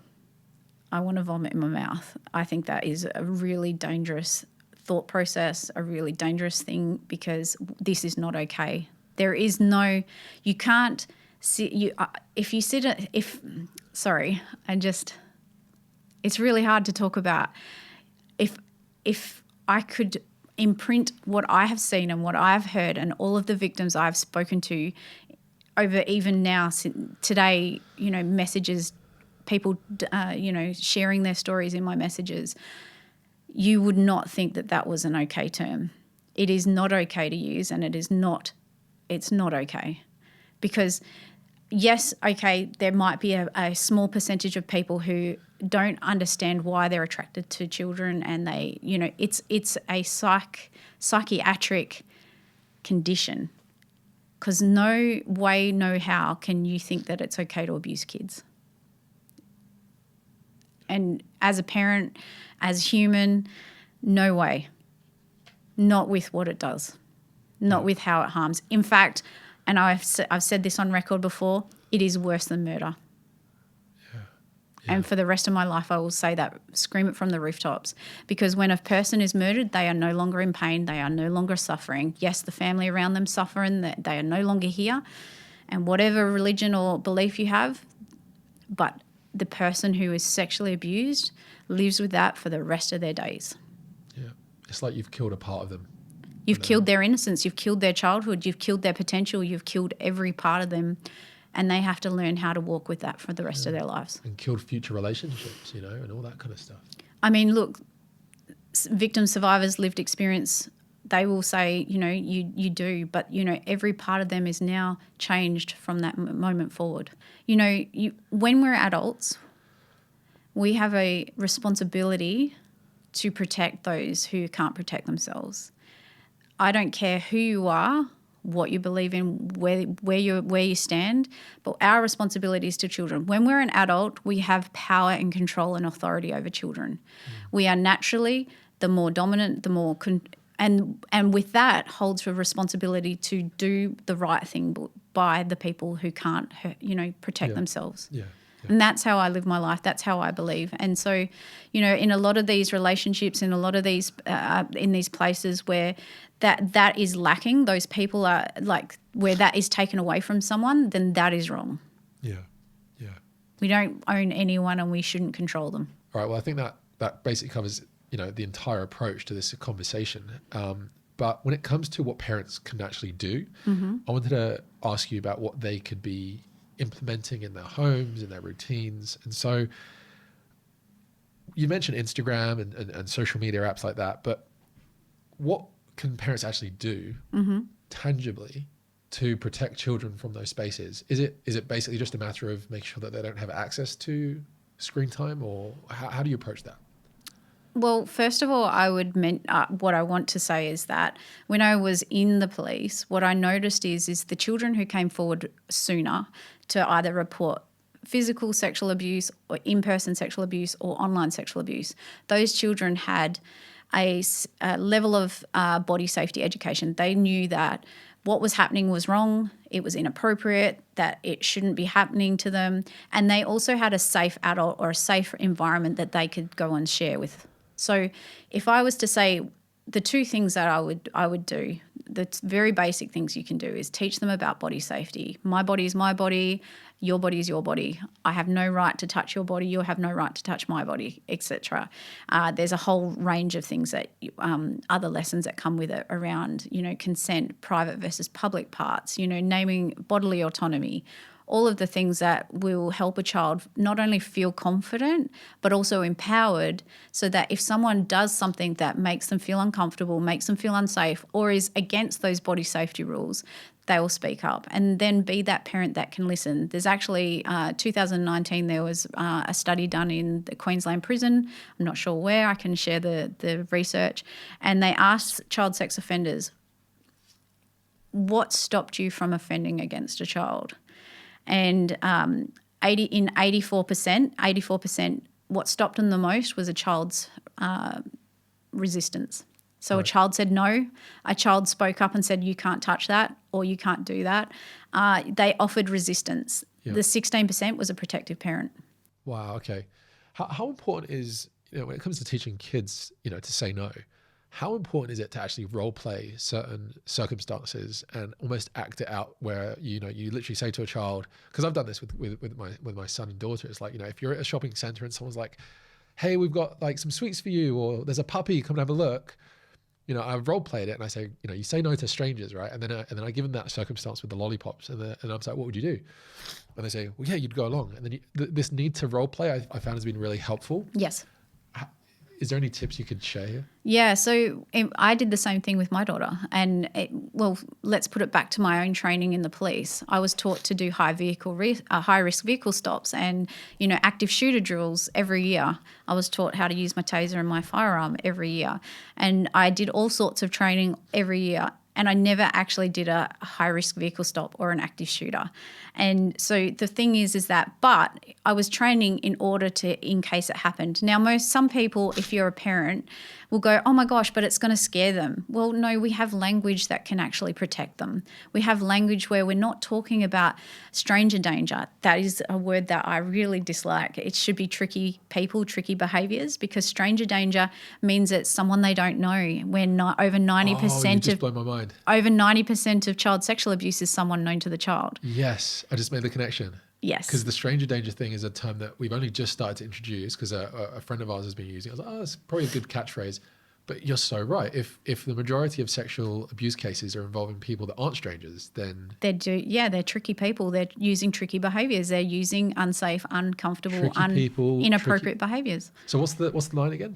Tricky people, tricky behaviours. Yeah, and anyone can be tricky. Anyone can be tricky. That's a great line. I'll use that. I think a lot of parents listening are going to use that as well. But what I did want to say is that it's never a child's, like I mentioned that research that, these sex offenders said 84% of the time when they didn't, they worked out that, it was because the child offered resistance. Yep. It's not a child's responsibility to protect themselves from child sexual abuse. That's our job. Yep. But a child knowing that what someone's doing is inappropriate or unsafe or makes them feel uncomfortable, that's what we need them to know. We need them to know when they feel unsafe and that, what's it feel like in their bodies. Give them the language to explain, I don't feel safe right now. Or, a lot of the time children say, I've got a sore tummy because they're getting that, those butterflies or they're not feeling safe. So they're getting a visceral reaction to feeling unsafe. Right. And we dismiss that as, they just got a sore tummy or they got anxiety. But they actually might be having a visceral reaction to someone. And so we want them to be able to explain that to us. So when I talk to kids about this stuff, I say, when I feel unsafe, I get like shaky knees, my hands are shaking, I get a headache sometimes, I feel hot, and you get them to understand, okay, when I have these feelings, and those are my feelings, get them to explain what their feelings are. But we don't only talk about unsafe feelings, we talk about safe feelings. When I feel really safe, my heart feels big. I feel warm. I feel smiley. I get a smile on my face. It's connecting when we feel unsafe with what it feels like in our bodies. Yeah. And when I feel those feelings, what can I do about it? I can go tell mum. I can go tell dad. I can go tell nana. I can go tell whoever in their family that they feel safest to tell. And that can start from 2 years old. And then it grows we teach them body safety. We teach them about all of these things. We teach them to listen to their early warning signs. And then as they grow older and we get to age where they are starting to use devices, okay, if you ever see, and we've taught them about private versus public, private parts are covered by our bathers and our mouth is a private part. And we teach them about these private parts. And so when they get to, using online or being online, if you ever see a video with people and they're showing their private parts, or they might look like they're naked and they're wrestling, or, you turn it off or turn it over and come and tell mummy or daddy, because that's something that little people aren't meant to see. Right. It takes the shame out of it. Yeah. We're making it open. We're making it honest. We're using everyday scenarios for teachable moments, and we're making it so that if anything, and we never shame or blame children for when they do, because it's being plastered into their lives. They don't have a choice to see this stuff anymore. Now, speaking about the role of the parent, have you ever sat across from a parent who genuinely had no idea what was going on and suddenly they realized they'd missed all the signs? And if so, could you describe any moments like that in your career? All the time. Really? Yeah, all the time. That is how good groomers are at what they do. They groom, communities. They groom the parents. They groom their co-workers. They groom everyone. They're very manipulative. Their job is to make sure that no one finds out what they're doing. I mean, like I said before, most sex offenders have about 7 to 15 victims in their lifetime. How do they get through that? Is that they trick everyone around them into believing that they're good people. And then, in the dark, behind closed doors, they're abusing children. Yeah. Well, we hear this word a lot, grooming, when it comes to child abuse, but I was wondering if you could actually define what that even means. What is grooming? Yeah, sure. So grooming's about 5 to 6 stages, depends on, who you talk to. But first of all, they're finding a victim. So they're picking a victim. Now, if if it's not a person in their family, then they've got to select a vulnerable child. There's some really good YouTube videos that show, child sex offenders talking about how they selected them and how they select them. And how they select them is, they don't have like a stable home background.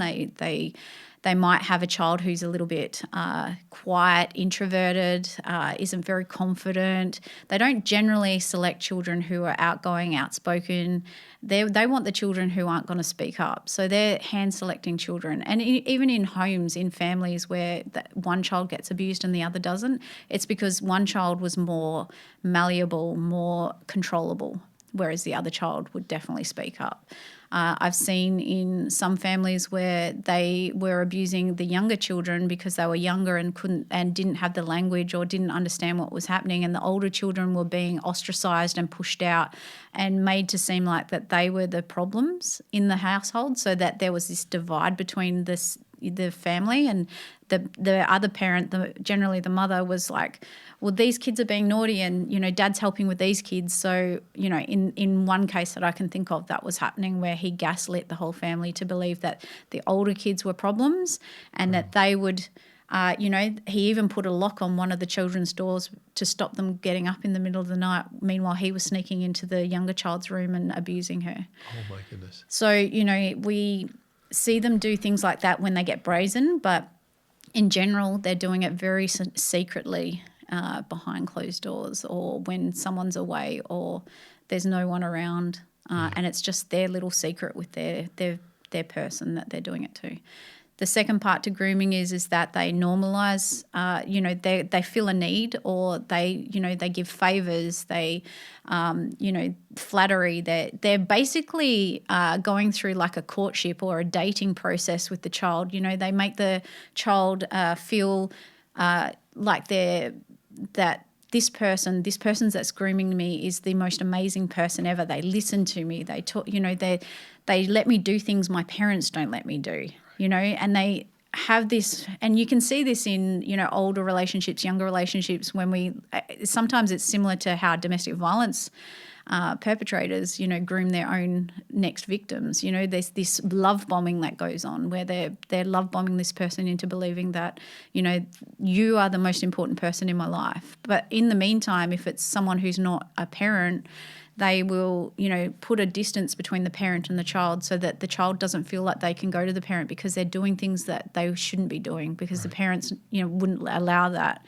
Then they create physical distance, so they'll take them away on trips. They'll go, they'll let them stay over, or they'll have a sleepover at that person's house, or, they'll get them alone in a bedroom behind a locked door or closed door. So they're creating physical distance where they can abuse them. They normalize touch, or normalize, touching them where they shouldn't, or sharing pornography with them, or sharing nudes with them accidentally, to see what the child will do. Are they going to tell someone? Are they going to do something about it? Will they tell them to stop, or will they allow the touch? And then eventually the abuse happens, and by that stage the child is completely sucked into the void of, I can't say anything, no one will believe me. One of the cases I know of, when it started, she was 6 years old, and he had told her that he was in love with her, that it was their secret relationship, that when she was old enough, he would leave her mum, and they would get married. And this went on for 6 years until she was 12 years old and accidentally told someone else that, she was in a secret relationship with the offender. Wow. And, he had been sexually abusing her for 6 years, and the child, the person, she's still, she has been completely manipulated to the point that she doesn't understand because it was normal for her. Shocking. It might be the case for you as a police officer, just walking around very diligent all the time, but it's gotten to the point in my life now, in my early 30s, where actually, if someone is presenting themselves as a good person, actively like trying to come across like they are super moral, very caring, I'm instantly very suspicious of them because Yeah. I've encountered enough narcissistic people that have fulfilled that same pattern, and they're the most trouble in life. And it may not be always the case of sexual abuse, Yeah. but there is something to this pattern of a person seeking to climb the scale of social acceptance through the ability to fool others into thinking that they're a safe person. Yeah. And for me now, it's become a red flag if someone appears good, which is a strange paradox. Yep. And especially I'm just thinking about like a child's perspective in the world who hasn't got maybe some of that time acquired wisdom. It can be very confusing Yeah. to navigate who is a safe person and who do you trust. And I just thought I'd share that because it's become almost like not a rule to live by, certainly not, but it's certainly something that's always on my radar. Yeah. Where even if it's people on the internet who present themselves as the moral arbiters of right and wrong and always have present themselves that way, I'm instantly suspicious. Yeah. And I'm wondering whether any of that has echoed some of your experience in the police force. Yeah, well, for sure it does, and one of the things that why we use the language tricky behaviours, tricky people, not listening to boundaries, for instance. I see a lot of grandparents and older generations who don't respect boundaries. I've experienced that. Yeah. Yeah, and that for me is yes, and I talk about inappropriate versus grooming. And someone who's being inappropriate and doesn't realize they're being inappropriate generally will backtrack and apologize when called out. Someone who's grooming someone or a child or a person and is called out on their behavior will try and make it your problem. Right. You are the problem. They'll flip it. Yeah, they'll flip it so that you are imagining it. There is nothing wrong here. You're being unreasonable. You're just making this up. Yeah. Like, why are you rocking the boat? It was nice up until correct. now. Correct. Yeah. So when you see that, and I'm highly aware of that because I've seen it in grooming, a lot of grooming. A friend of mine, great friend of mine, she says friending up. It's like they're friending up. They're making friends and they're making you believe that they're your friend. Yeah. But it's all a facade. And that's the thing, we see these perpetrators, they groom kids, but they groom parents as well. Your child's got a problem. I'm the solution. Let me have time with them. Yeah. Oh, no, you don't have to come and pick them up. I'll drop them home. Right. Oh, no, let me fix it for you. I mean, let me help you. And then whilst they're telling the child, they're love bombing the children or abusing the child, whatever phase they're at, they're telling the parents that, little Johnny's got huge problems right now, and I can really be the person that supports them through this. They're making they're then now making the child look like he's the problem or she's the problem, or they sometimes will be like, I've noticed they're lying a lot lately. Right. So they're sowing the seeds of doubt in Yeah. Right. Yeah. It's almost like they're going around and crafting a big narrative, like a big theater that they're creating characters within who believe certain things. It's almost like this puppeteer type archetype. Correct. Where and it requires an incredible amount of, I don't want to say intelligence in a complimentary way, but it does require a certain level of the understanding of human psychology in order to be able to even operate this way. Yeah. Like, and I often find that quite narcissistic people can be quite intelligent. Yeah. And they're quite charismatic. And it's weaponized. There's a saying in the police, only dumb sex offenders get caught. And really, it's the stupid ones that get caught, not the smart ones. Right.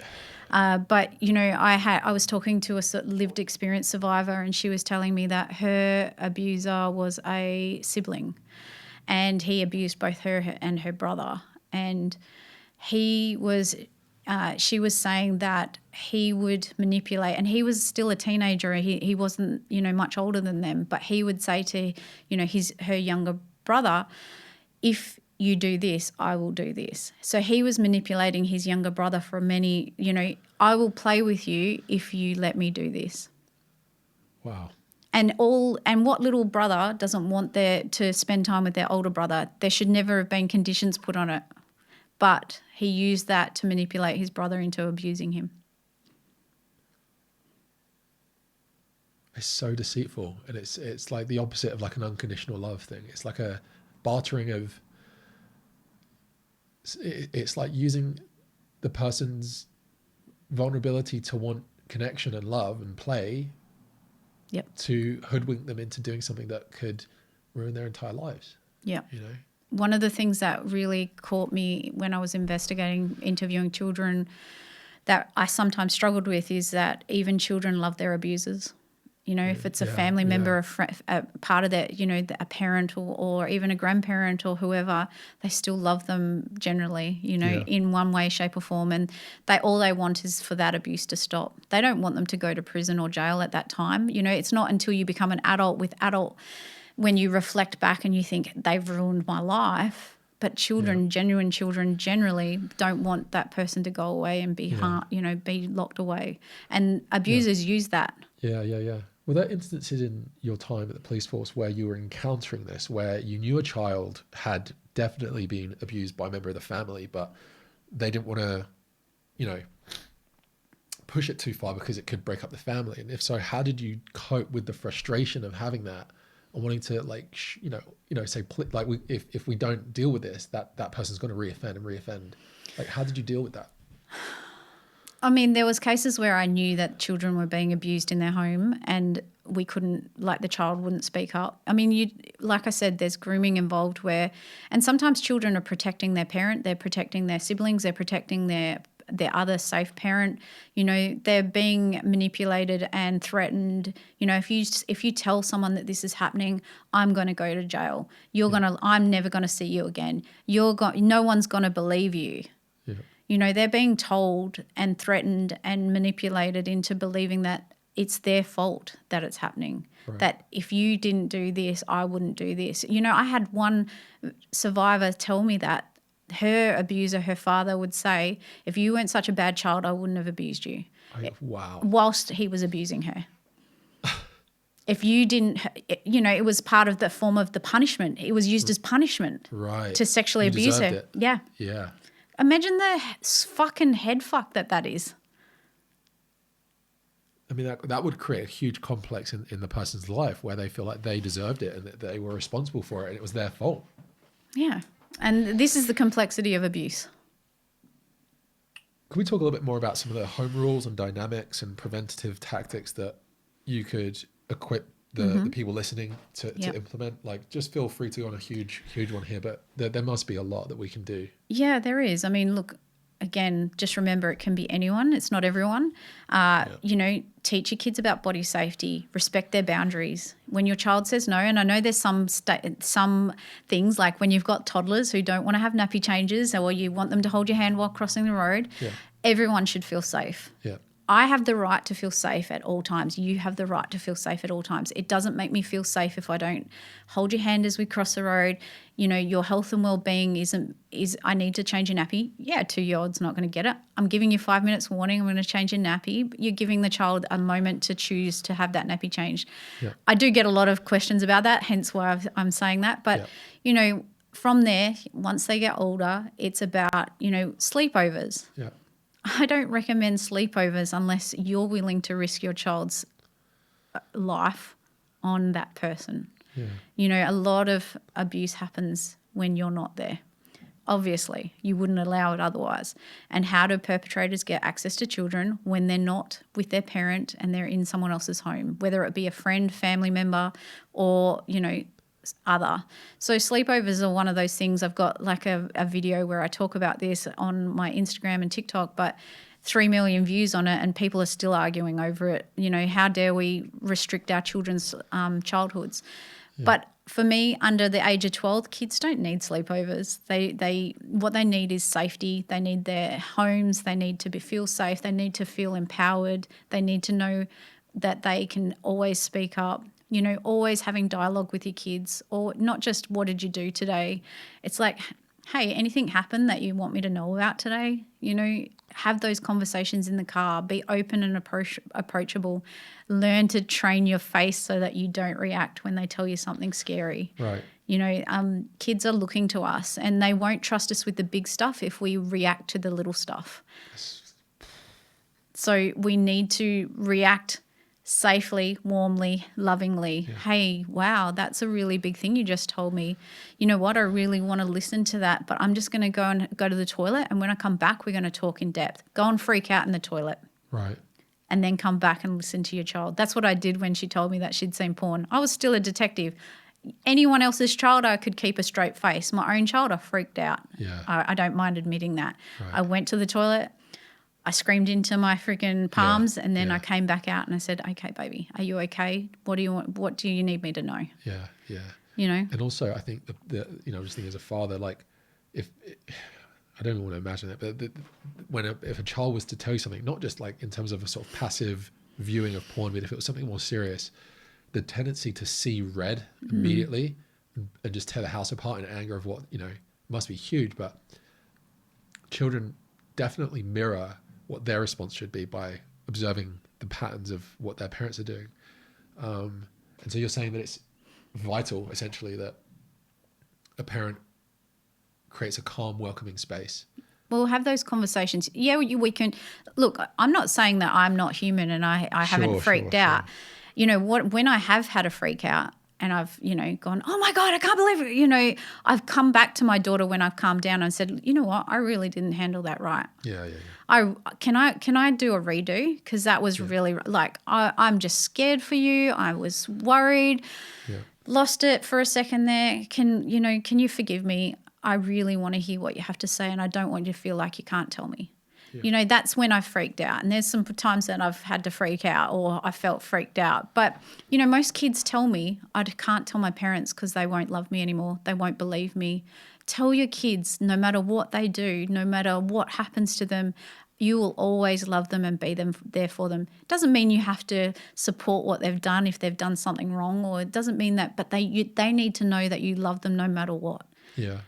You'd be surprised the amount of kids that think that their parents will stop loving them if they tell them that they've been sextorted or that something abuse has happened or whatever. They just think that we automatically stop loving them, and that's our fault. Yeah, for sure.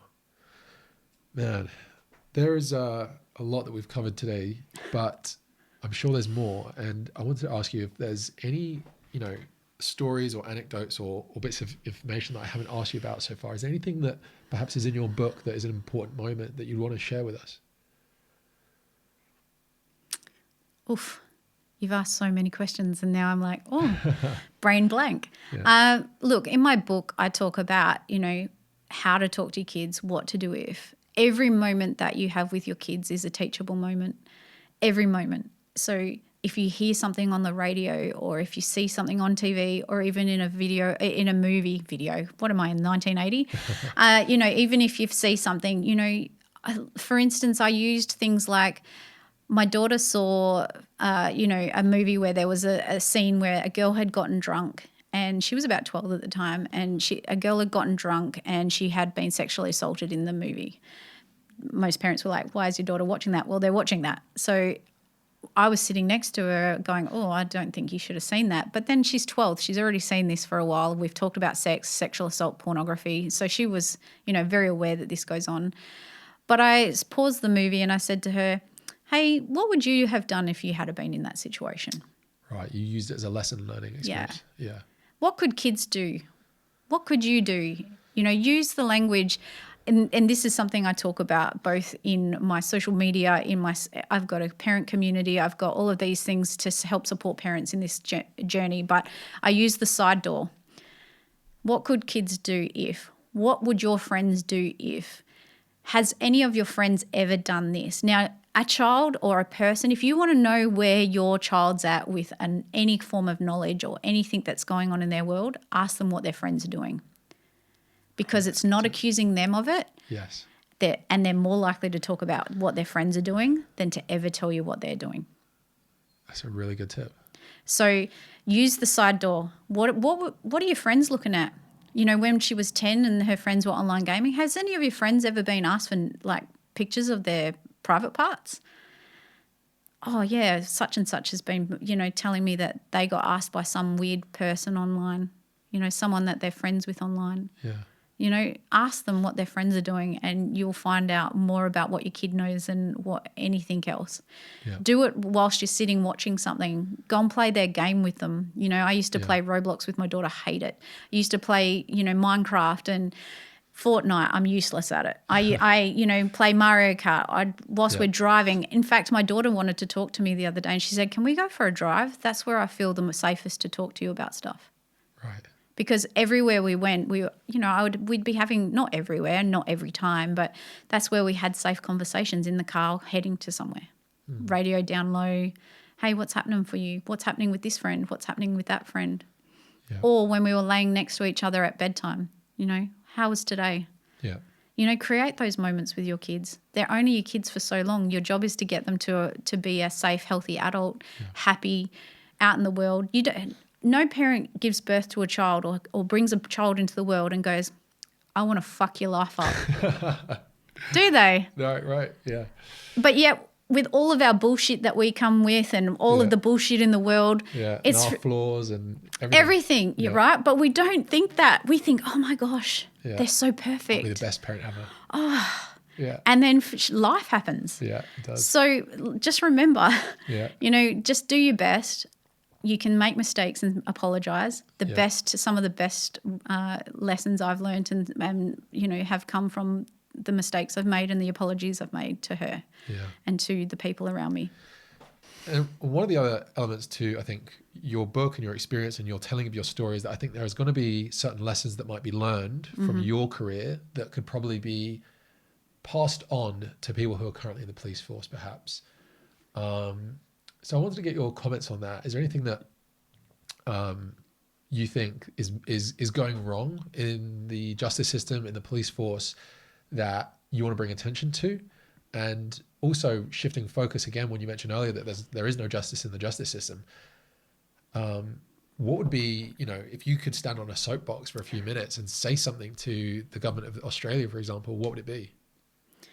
That's 2 questions. So the first question is, could they learn from what I learnt and what would I tell them? I would say that as a police officer, you get blinkers.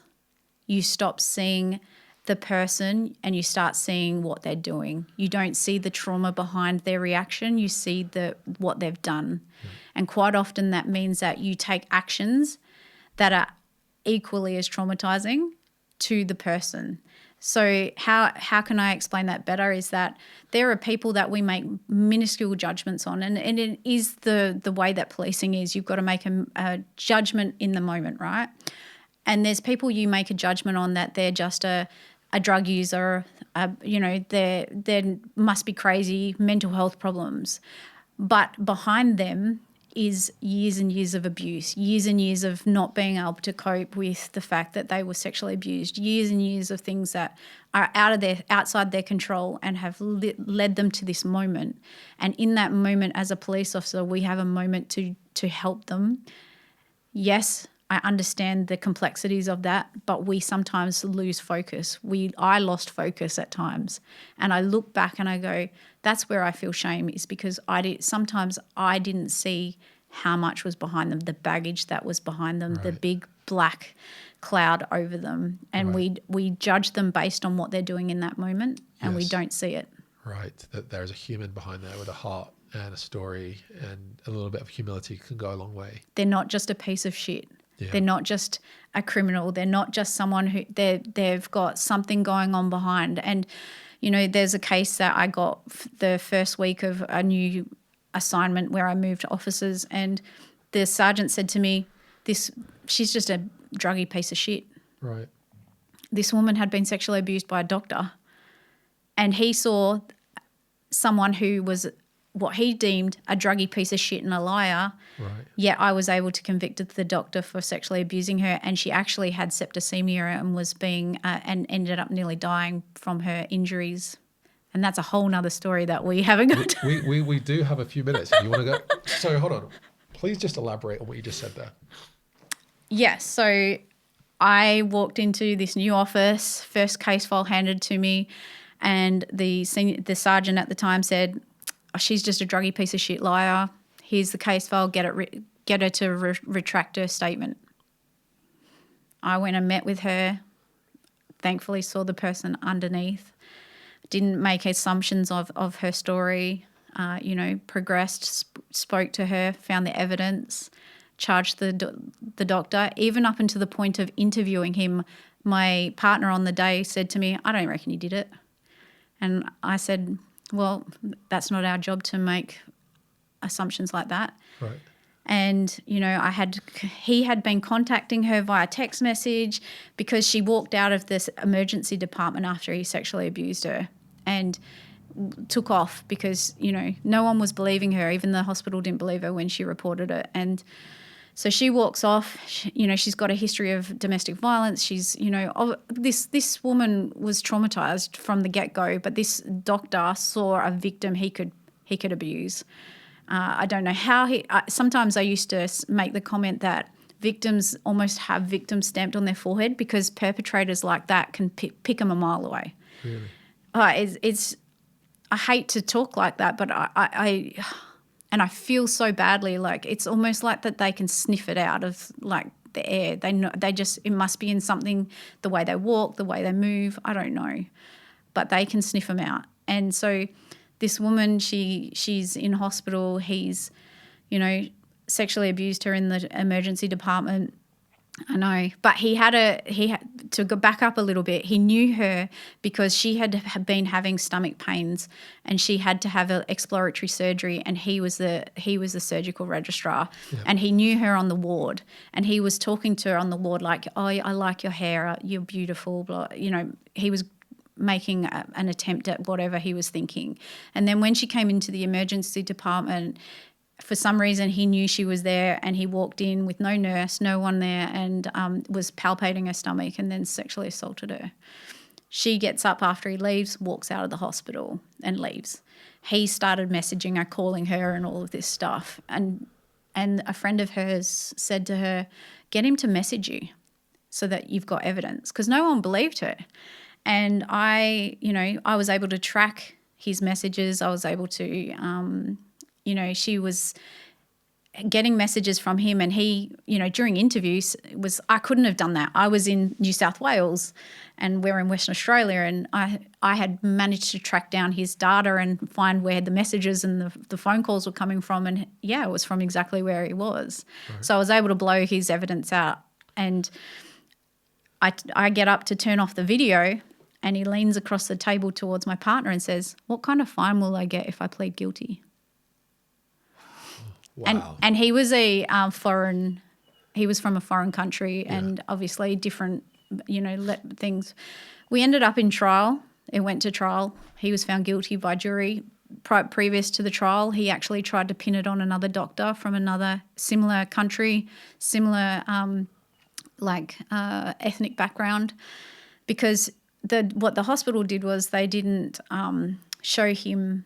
They showed her all of these photos because she had reported it, and they had tried to do their investigation and showed her all of these really badly, like their pass photos, like their medical passes. Yeah. And she picked one which wasn't him because it was really hard to see. Even I was struggling to pick them. Yeah. And so, and then because of that, they said, "Oh, well, it can't be him," because he wasn't even in the hospital that night. Right. And then so nothing more happened. That's why she came to police. Then my sergeant tries to get her to retract her statement. And then I come onto the case and I follow it through. He leans across there and says that. I charge him with the offence. My senior sergeant says, "I hope you're fucking right about this, because we're going to look like shit if he's not guilty." And I'm still sitting there going, no one is believing this woman.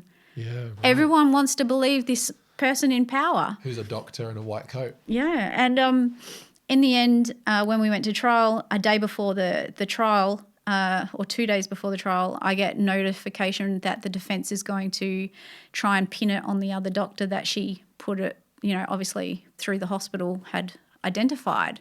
Yeah. So I think far out, I've got to get this doctor into the hospital, like into the court.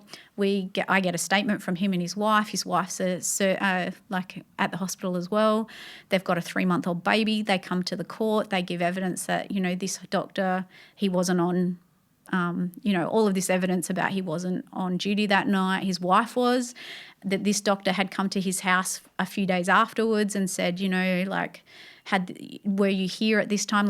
He was already trying to pin it on him. Frame him.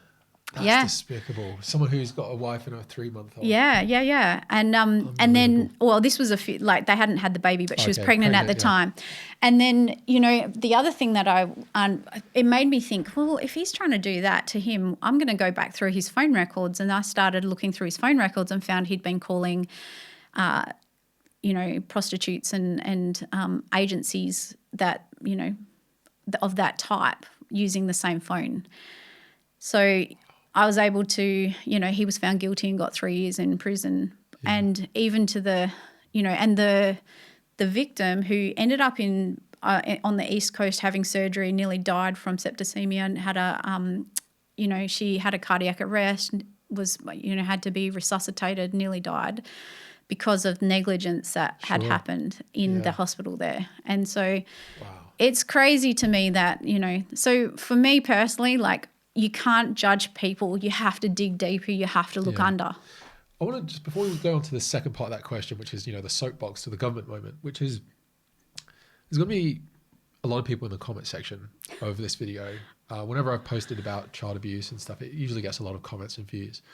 And there's a tendency to be this sort of instant condemner of everyone in the world and I'm right and everything else. And look, there needs to be accountability. I'm not trying to avoid that or anything, but like you were saying, when it comes to who we choose to believe and going off of face values and deception that's everywhere, is there anything that you can speak to without undermining what we've been talking about and the importance of detecting this and bringing people to justice? But is there anything that you can talk about here which might give people a little bit more of a level head when they come to approaching this and having some humility for the fact that actually there's probably people that are in the comment section who have people in their family that might be involved in this kind of stuff, and that it's not so easy to say, oh, if I was in that situation, I would just be calling the police right away. Like, these are very delicate family dynamics at times, and it's very difficult for victims to speak forward. And we can't just judge the victims and just say like, oh, if only they did this, or I wouldn't do that, is there anything to that you can speak of?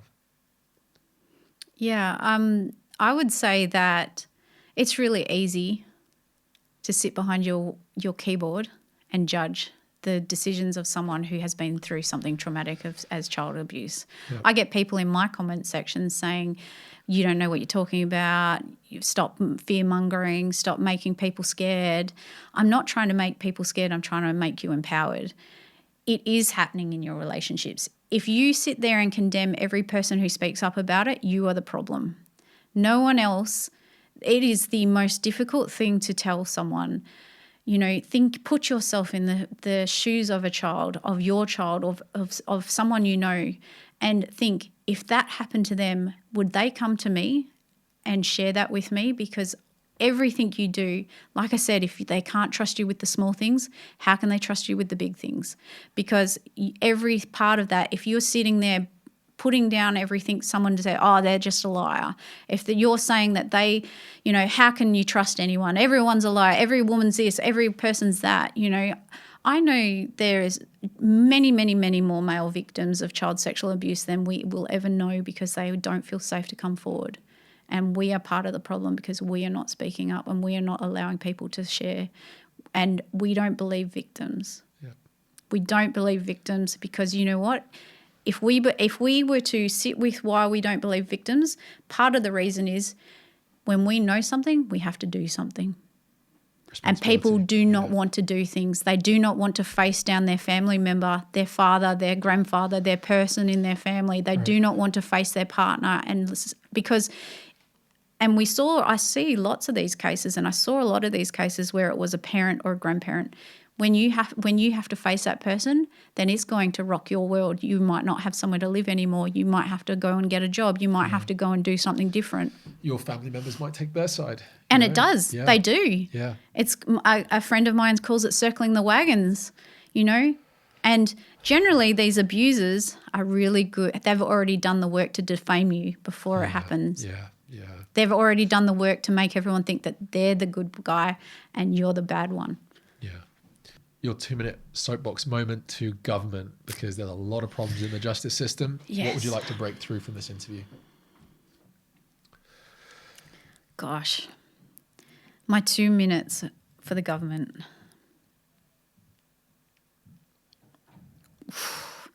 It's so hard because the reason why I'm struggling with this question and why I'm struggling with an answer is because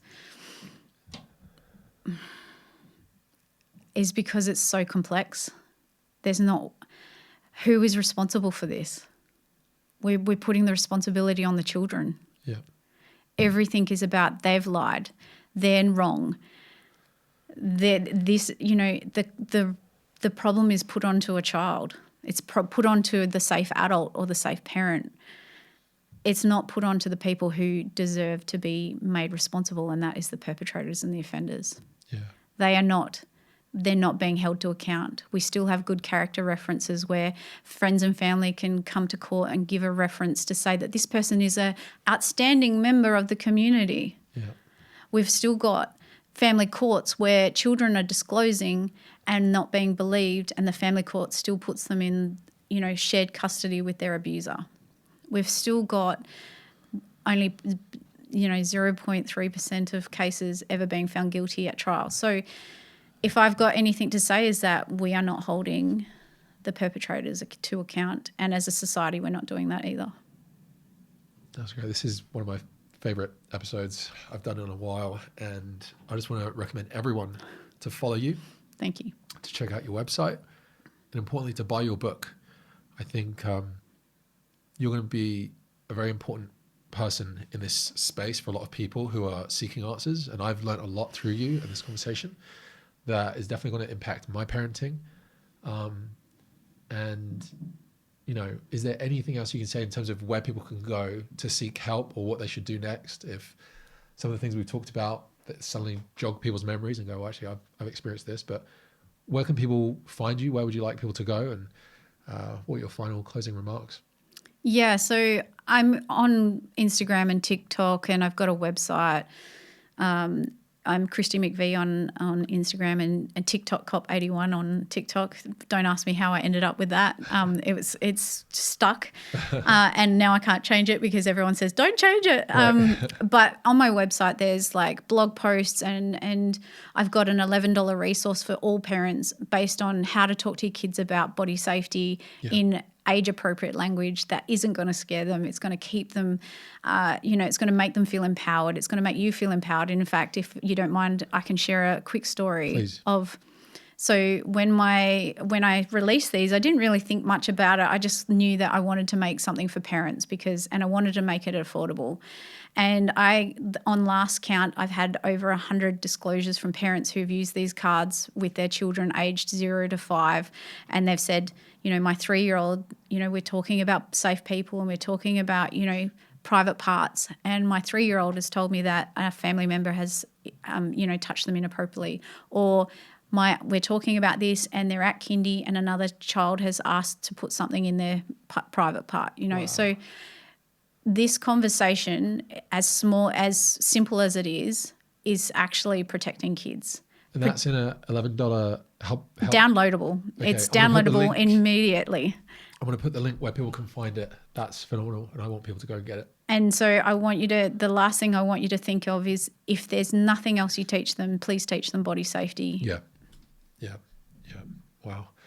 Kristi McVee, it's been an absolute pleasure. Thank you very much. I hope we can do this again. Until next time, Godspeed. Thank you.